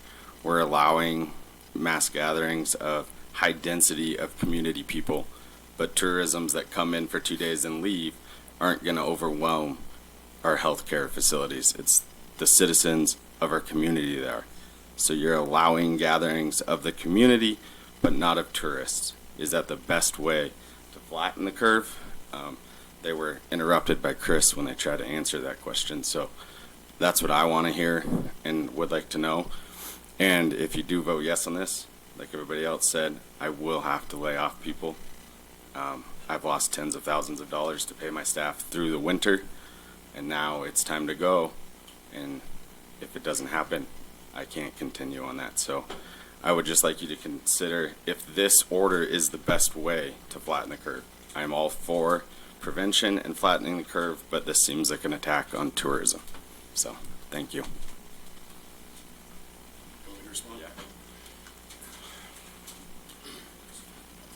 I appreciate everybody's comments. I know most of you. The actual best way to flatten this curve would be to cancel events. We're trying to compromise. We're trying to come up with an avenue to work with our community, to work with our business owners. We're doing our best. We're humans too. We live in this community. My wife's a teacher at the school. I'm concerned about that. She's exposed to all this too. But this was an effort for us to try to come up with the best compromise that all of the subject matter experts in our community were collaborating together to try to mitigate coronavirus and the economic impact that it could have, as well as the economic impact of these decisions that are being made.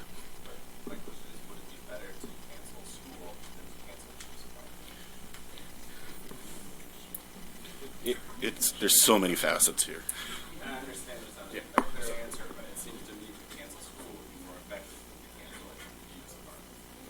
it. Well, one of the factors right now is that the disease isn't manifesting itself as strongly in young people, and yeah, I understand. And Orion did give one option: cancel everything. That does flatten the curve significantly. But mentioned earlier, there is not an easy answer, and certainly that came into play as we had all of these discussions. But even with as we talk about closing schools, there when we have those discussions, it's what do parents do that are working and can't work in that case. So every single one of these things I understand. I'm just saying that with from a public health standpoint, we really strive not to be blind decision makers.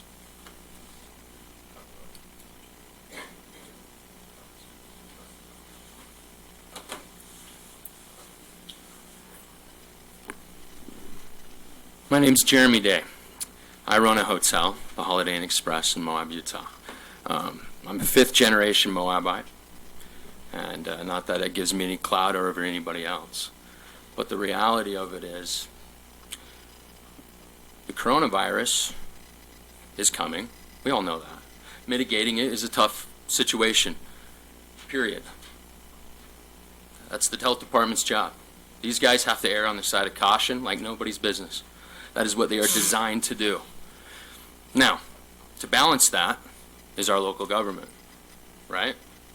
It's your guys' responsibility to lead and to mitigate not just the damage of a virus that, as we know right now, is affecting people with immune compromise and people who are elderly. That's what it's affecting. So it's your job to balance the economic and the sick. It's a tough position to be in. Nobody doubts that. But mark my words really clear right now. Your decision today and what you vote on will be your legacy. Right now. Period. You see this community? This is not a small faction of people. This is your business community. These people right here, they employ probably 80% of the community in the tourism industry that are here right now. That's huge. Okay? Huge. So, and let's look at history for just a second. SARS, Ebola, H1N1, bird flu, all of these pandemics.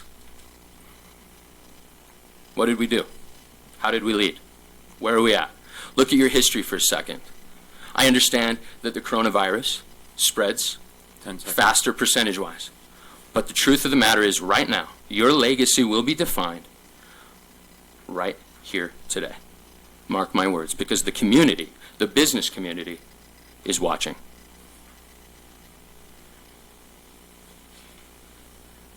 Lonnie Campbell. I'm the vice president on the Chamber of Commerce and the business banker for Zions Bank in town.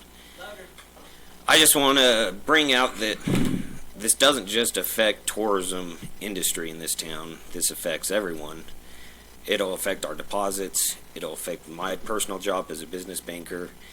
While I might get more applications for a line of credit, I need good cash flow to approve that. You just pushed that cash flow back 30 days by making this decision happen. So I just want to make sure you understand it's not just the tourism industry that's needing this to not happen. It's everyone.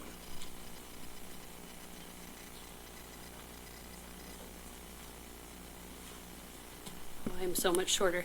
Hi guys, my name is Tanika Kirby. I'm a Moab native, and in contrary to many of the voices, I'd like to actually compliment you on your intelligence. I appreciate that you are looking to mitigate the potential effect this virus could have on our community. But I ask that you use that same intelligence and do not pass this today until you have in place a plan to mitigate the impact it's already having on our local economy. We have a great awareness of our housing issues already present in this community. The tourism industry has allowed me, as a single mother of 3 children, to remain able to pay my mortgage and taxes. It has also allowed me to be a financially contributing member to this society, not on welfare of any kind and not in subsidizing. I'm an operations manager of a vacation rental. That's where my income comes from. In sync with many others in this industry, cancellations are high and my income's falling out from underneath me. I ask, will you be paying my mortgage? My taxes? Are you going to help me feed my children when due to this order I'm not going to be able to anymore? Thank you. No.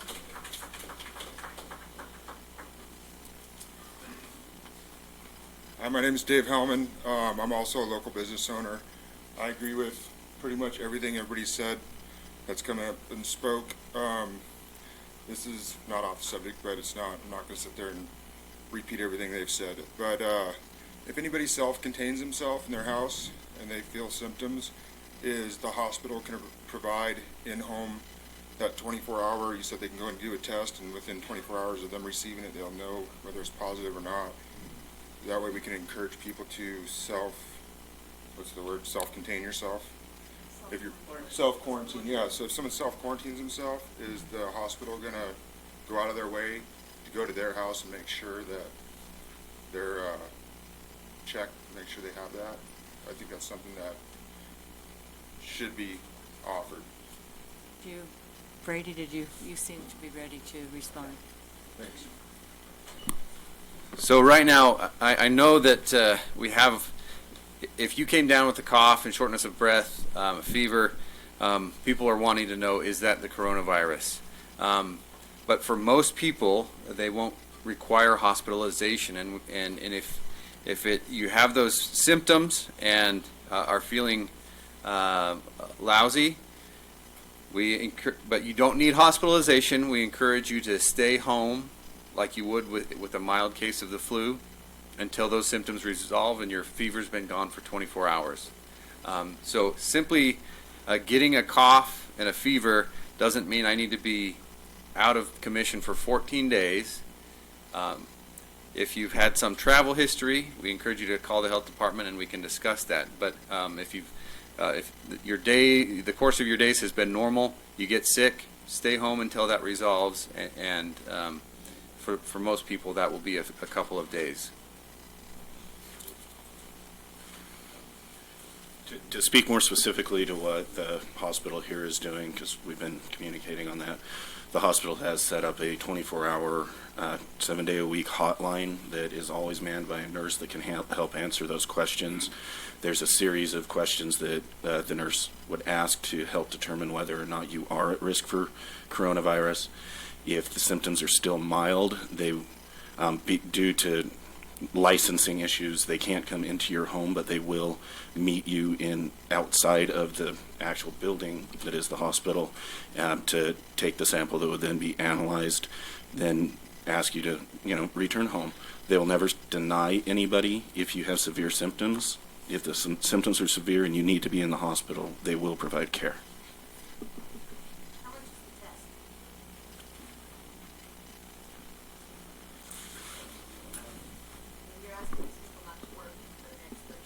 For those people that, so we are restricting the test to those people that qualify, so to speak, but that is free.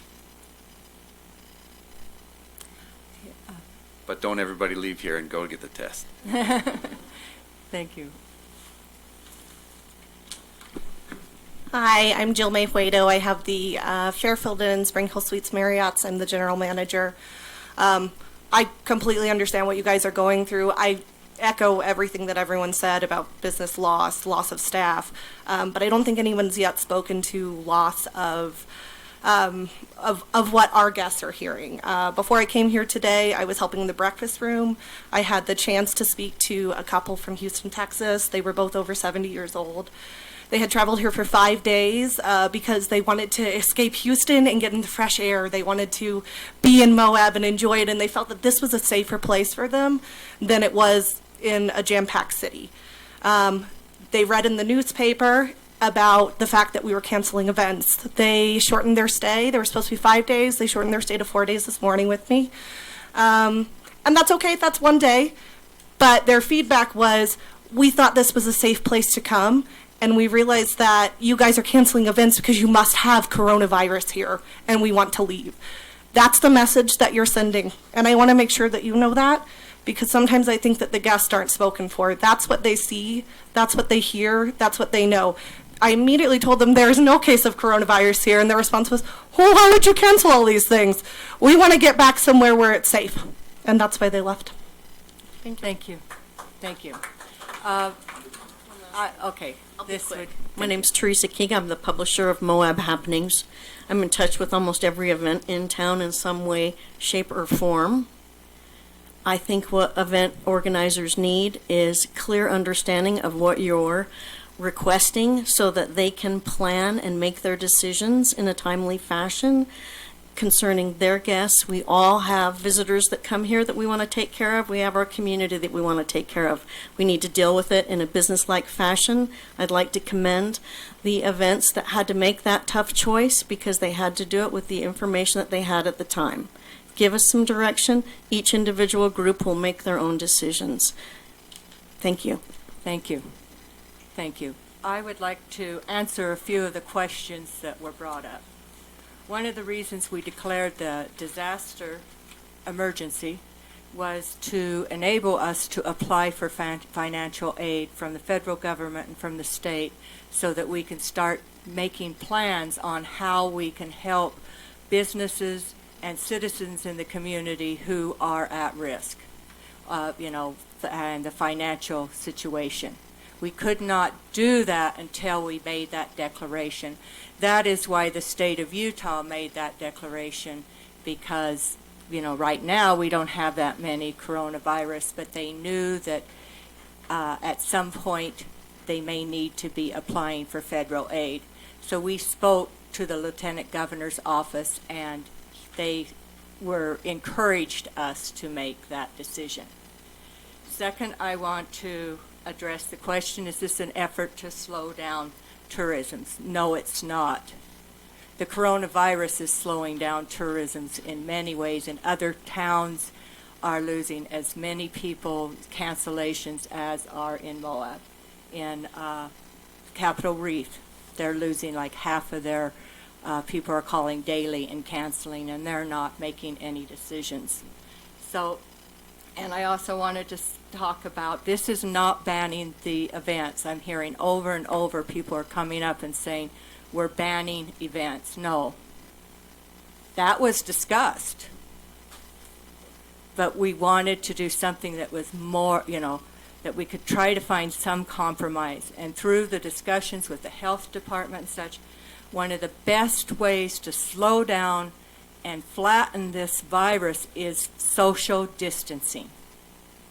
To have people, the social distancing has been proven to be one of the most effective ways to flatten the growth of this virus. And so by dealing with mass gatherings is one way to work on lowering and creating more social distances. So that's what we're addressing. And also to follow the protocol of the CDC. So those are the two things we are asking of event organizers. We are not banning events. Let me see. In countries who have not made hard decisions up front before the coronavirus was present in their country are suffering greatly today. Italy is our greatest example. They were afraid to hurt their tourist economy, so they really didn't react. They didn't do any precautions. And so consequently now their entire country is shut down. Their medical systems are in crisis. I would like to try to prevent that. So that is the effort of this executive order, is to find use the science. And what does the science tell us? Social distancing. Where do we have great numbers of people gathering? Is in mass. So let's try at this point. First step is to try to lower that risk. So those are some of the questions that I saw that were asked.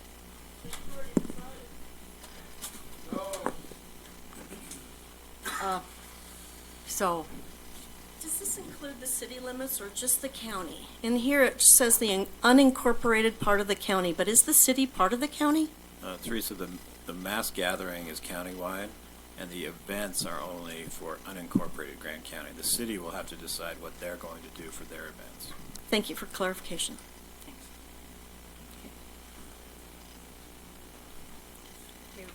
We are to the action portion of our meeting. A discussion and consideration of an order imposing a temporary restriction on mass gatherings as defined by the order of instituting additional mandatory requirements for the planning and operations of events within Grand County to mitigate the transmission of infectious disease, Corona-19 coronavirus. And it is a virus, not a disease. If you catch it, it is a disease. So, I'm opening this up. I would entertain a motion so that we could begin some discussion. Oh, I'm so sorry. I thought it was, okay. I would like to entertain a motion so that we can go into discussion. Gabriel Wojtek. I'd like to make a motion to impose a temporary restriction on mass gatherings as defined by the order and instituting additional mandatory requirements for the planning and operation of events within Grant County to mitigate the transmission of infectious disease COVID-19 novel coronavirus. Motion by Gabriel Wojtek. Seconded by Jalen Hawks. I am opening for discussion. I'd like to give every county council member an opportunity to discuss, and then if a council member wishes to add again after everybody's had their opportunity, that will be absolutely possible. So I'm opening up for discussion. Rory. Well, I would just like to say I echo a lot of what everybody's saying, and I mean there is a concern, and I don't think we're at that point. Excuse me, I think we probably, if our county attorney was here, I think we should do disclosures at this point, if any council members have any disclosures on this. Well, this impacts everybody, so I think everybody's going to have to disclose everything, because some way the tourists bring in money, and you're probably getting that from them. So I disclosed that, yeah, I do run a business that brings in tourism. And I also have a family that has 2 hotels here in town. And we donate lots of money to the community, through the school, through the hospital. And so that's all I've got to disclose. Does anyone else? Yeah, I will disclose. We should handle that up front. 'Cause I should I have done don't that. like that when that's laid out to marginalize people's opinions. So Well, I I'm really sorry, resent I that. apologize, it wasn't on the agenda. But I like will it usually disclose is. that I'm a business owner that's affected by tourism. And I will disclose I'm the co-owner of a B&B that is currently being affected by. And I will disclose that I have a long-term rental. Okay, I apologize. I really do apologize, Rory. All right. It was- I would just like to say in the last 3 weeks, we've had several buses from Asia countries actually counseling on us, and everybody knows why. We're looking at our profits this year already dropping 30% just because of the bus groups that are counseling. I don't know how that's going to affect our county, but I know our county depends on that money that's coming in from our tourism. I'm really concerned about it, not only for my business, but also for the county and our citizens. I will not be voting on this today. I will vote against it. Thank you. Go ahead, Gabe. I'd just like to say that I feel that we have a responsibility to listen to health professionals. They have made a determination based on data, research, evidence, and science. They haven't made that determination based on fear.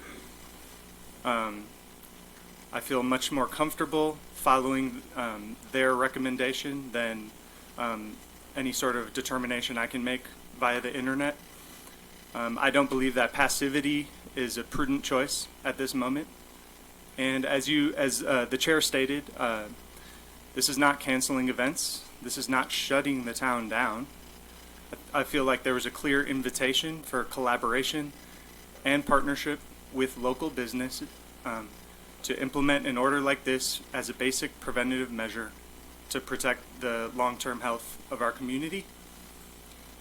And I think that was made very clear, and I think it's important that we all work together to control the narrative that this town isn't closed for business. If we're submitted through this order, if everyone is resolved that this town is closed for business, that's certainly going to have a negative overall impact on a continuing basis to the economy of the town. So I think it's important that we rally together around the idea that this is not a cancellation and that we're moving forward and we're continuing to do business. So I would, the preparations and the proactiveness from staff and, the health professionals is appreciated, and this shouldn't be a, pushback for that, sense of proactiveness. I think really where this has gone wrong for me is just how heavy and authoritative the legislation is. And I mean, this isn't legislation that I've collaborated on. I mean, there's internal meetings going around, but I mean, really this is the first time that this body's had the opportunity to discuss this publicly. And I think that's part of the problem, is it's not what you're doing, it's how you're doing it. And how we're doing it is causing a lot of problems. And so, my preference and a path forward is, I do think it would be a good thing to not pass this executive order today. To continue the planning, to task the travel council with reaching out to the future, events coming up, to make sure that we're welcoming those events, but that these are the CDC guidelines that we would like them to follow. And after voting down this legislation today, we can have another special meeting tomorrow, Friday, Monday, because this is important for the county council as a body to discuss these issues and see how we would like staff to move forward. appreciate staff being proactive because we haven't had a chance to discuss this since our last meeting. But with all due respect, I mean, you know, people say they don't want a county commission, but we've had one council member in a room taking these meetings. I'm seeing the county attorney respond to citizen comments like she's our PR person. That's not how this works. We are the representatives of the people. It is our responsibility to collaborate and forward legislation and adopt that legislation. So this very much is a process problem, and not that that was done intentionally, but it is. The way the message that this is sent has been very negative. The impacts are real. And if you pass this legislation as it's stated today, it is absolutely going to send the message, if it's already been sent, it's going to enhance the message that we are closed for business. And that is going to bring devastating impacts to this community. So I'm taking this virus seriously. I mean, the entire country is watching and reading. We do want to, you know, as a legislator for Grand County, we do want to partner with the health professionals in the hospital, but that's through good discussion and low temperament decision making. And this does feel very knee-jerk to me. Thank you. I won't have that. You will have to leave if you're going to disrupt our discussion. Who else? Was any other discussion? They should know better than to clap for me when you've got the gavel.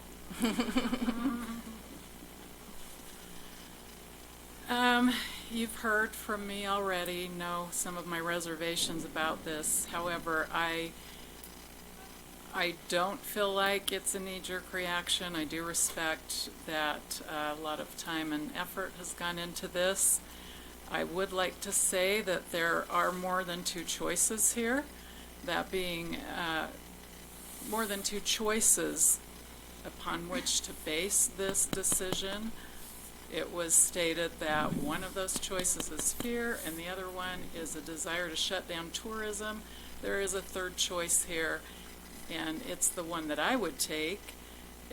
Pragmatism after rational assessment of the situation and doing the best that we can to mitigate, flatten the curve, so to speak. I would hope that on this task force committee that there would be one single person tasked with being an advocate for event organizers. It feels to me like event organizers have not felt supported, have not felt like partners, and that advocate would help the event organizers do everything in their power to comply with the CDC regulations, so that we know that everything possible has been done to make sure that event takes place. I have followed this since late January very, very closely every single day. And of course, there's lots of information out on the internet, podcasts. I will say that one source had compared this to the Spanish flu. It's been a question of mine. Why is everybody panicking? It seems like we have way more people dying of the flu. You know, what about and somebody brought up Spanish flu back in 1918. It may have been a different picture with Spanish flu if they had had the capacity back in 1918 to put people in respirators. We have that capacity today, and people are still dying, the high-risk groups. And so I do feel it's important to go ahead and take some steps to mitigate, flatten the curve. And my final remarks will be something that I send out to probably several hundred people in town who mostly are within my constituency, but other people have requested to be on that list, so it includes people throughout the county.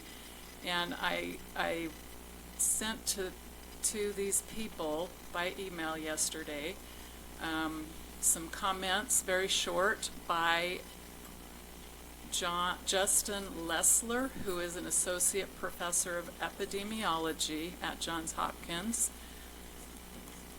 He starts with the question, will most of humanity be infected by the new coronavirus?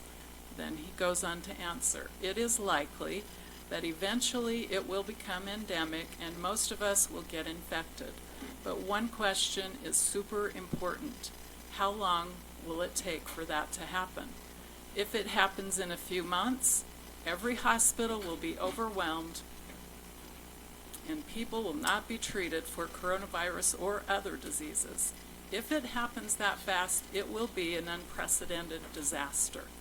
However, if we do our best in terms of prevention by practicing social distancing, reducing travel, not going to work when we're sick, we could slow the spread of the disease. If the same 60 to 70% infection of the global population is spread over 3 years, then hospitals don't get overwhelmed, people can get treated, and we have time to develop vaccine. It's a completely different story. The difference between it happening fast or slow is potentially the difference between a 1918 flu level event and a bad flu season level event. We have control over that. Those are not my words. They're the words of a health professional, and I concur, and it's actually brought me around to realizing why it's important that communities take these measures.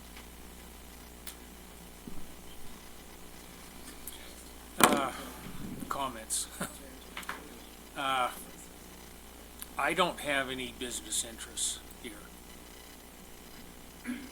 I do have a medical background. I was a medic in the Army. I was a nurse. I treated a lot of soldiers. I'm aware of the problems with virus. I've been following what's been going on with this new particular virus that's popped up. It's interesting to find out where it came from. Bats, where it was, according to the investigators. At trying to figure out the best way to handle this. A couple of years ago, I had flu that was going around, and I was afraid to go to sleep at night because I would quit breathing. And that was the flu that was here then. I'm in the age bracket that they're talking about here. I'll be 70 years old this year, okay? So I'm not taking this lightly. However, we've been hearing from a lot of people that have been impacted already without the virus even being here.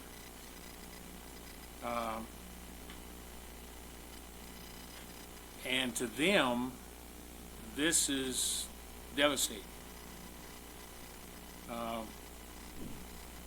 So at this point, I don't feel like I can support this action. So that's where I stand. Mary, can I just a technical question?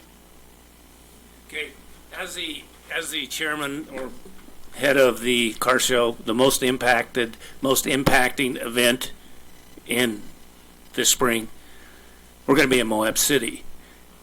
Effectively, this doesn't do anything to us. Our permits, everything is through Moab City. The mass gathering is countywide. Countywide, okay. But because the other prescriptions are specific to unincorporated Grant County.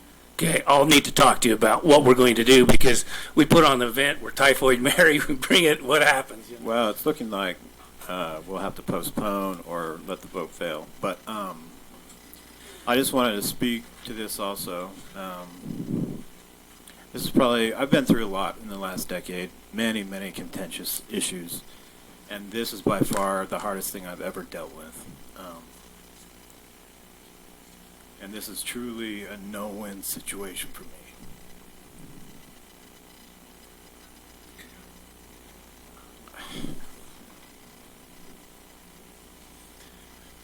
I've been with Grand County, for over a decade. And what the financial implications are for all of you are the same for this organization. These people are my friends, they're my family. And I don't know what I'm going to do if I can't continue to keep them on. The reason why we are taking this action is because I have very clearly communicated with the health department and the hospital, and they are telling me that we cannot respond to this. We are going to end up in a position where people are going to die unnecessarily because we do not have the healthcare capacity to deal with this. And so I vetted that. I looked all around the world, and I said, why, is Italy shutting the whole country down? Is it because of media hype? The reality is that in some regions in Italy, they're in triage. They don't have the resources to treat everybody, so they're picking the ones that they think have the best chance of survival and pooling their resources around them. There are very extreme things happening all around the world. I'm doing my best to try to save people's lives.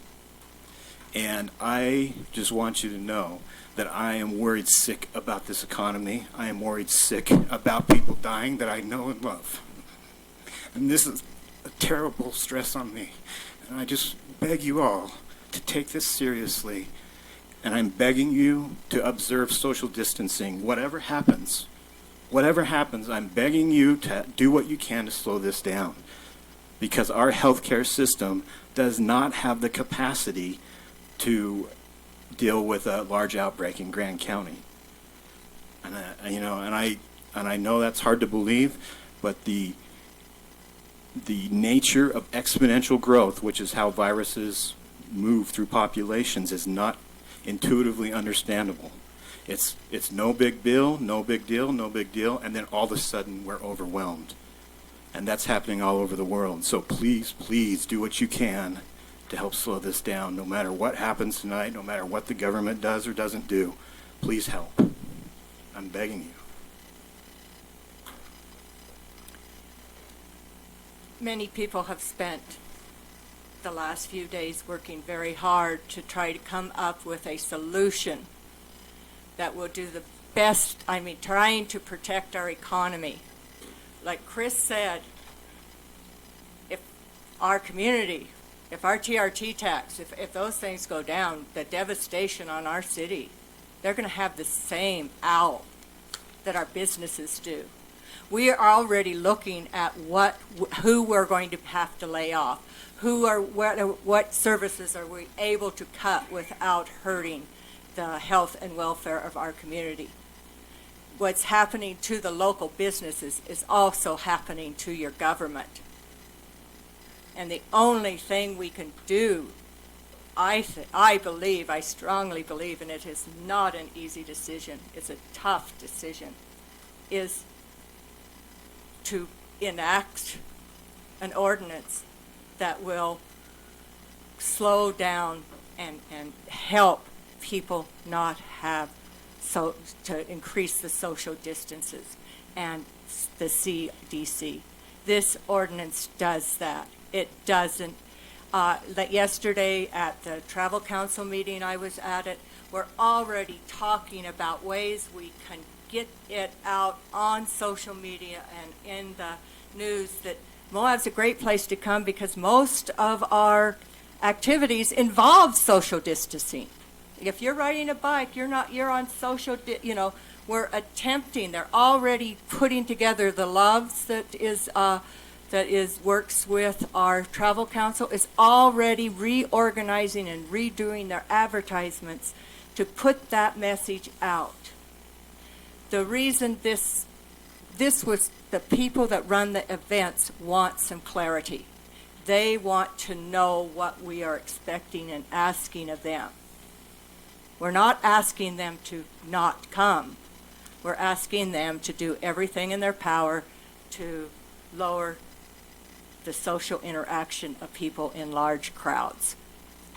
So I agree with Chris. I've had sleepless nights. This is It's going to affect my entire family.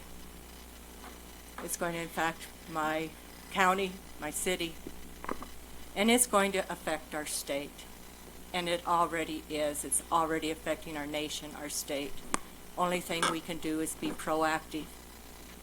Because later on, people will be looking at us and say, why in the hell didn't you do something? Why did you let it get to this point? We're already getting that from people. Well, I'm getting 6 and 7 emails a day that are saying the exact opposite of what I heard here today. Why aren't they here? Well, people don't come when they like what's happening. Madam Chair, so I'd like to. That. Madam Chair, I'd like yes. to call for a vote. Okay. Yes. I understand your goal, but tell me where I'm wrong here. In the last year, also going to close the schools, close the churches, close the visitor centers and national parks. You are not stopping mass gathering places. You're cherry picking the restaurants. You're cherry picking Okay. the industries. Okay. I hear what you're saying. So how is that really? And that could happen, Greg. That could happen. Madam Chair, a vote has been called for. Let's vote. And I shouldn't be talking to the audience. So, any other discussion? Okay. All in favor of the ordinance? All opposed? Fails by lack of majority. Yay! Thank you. Not you.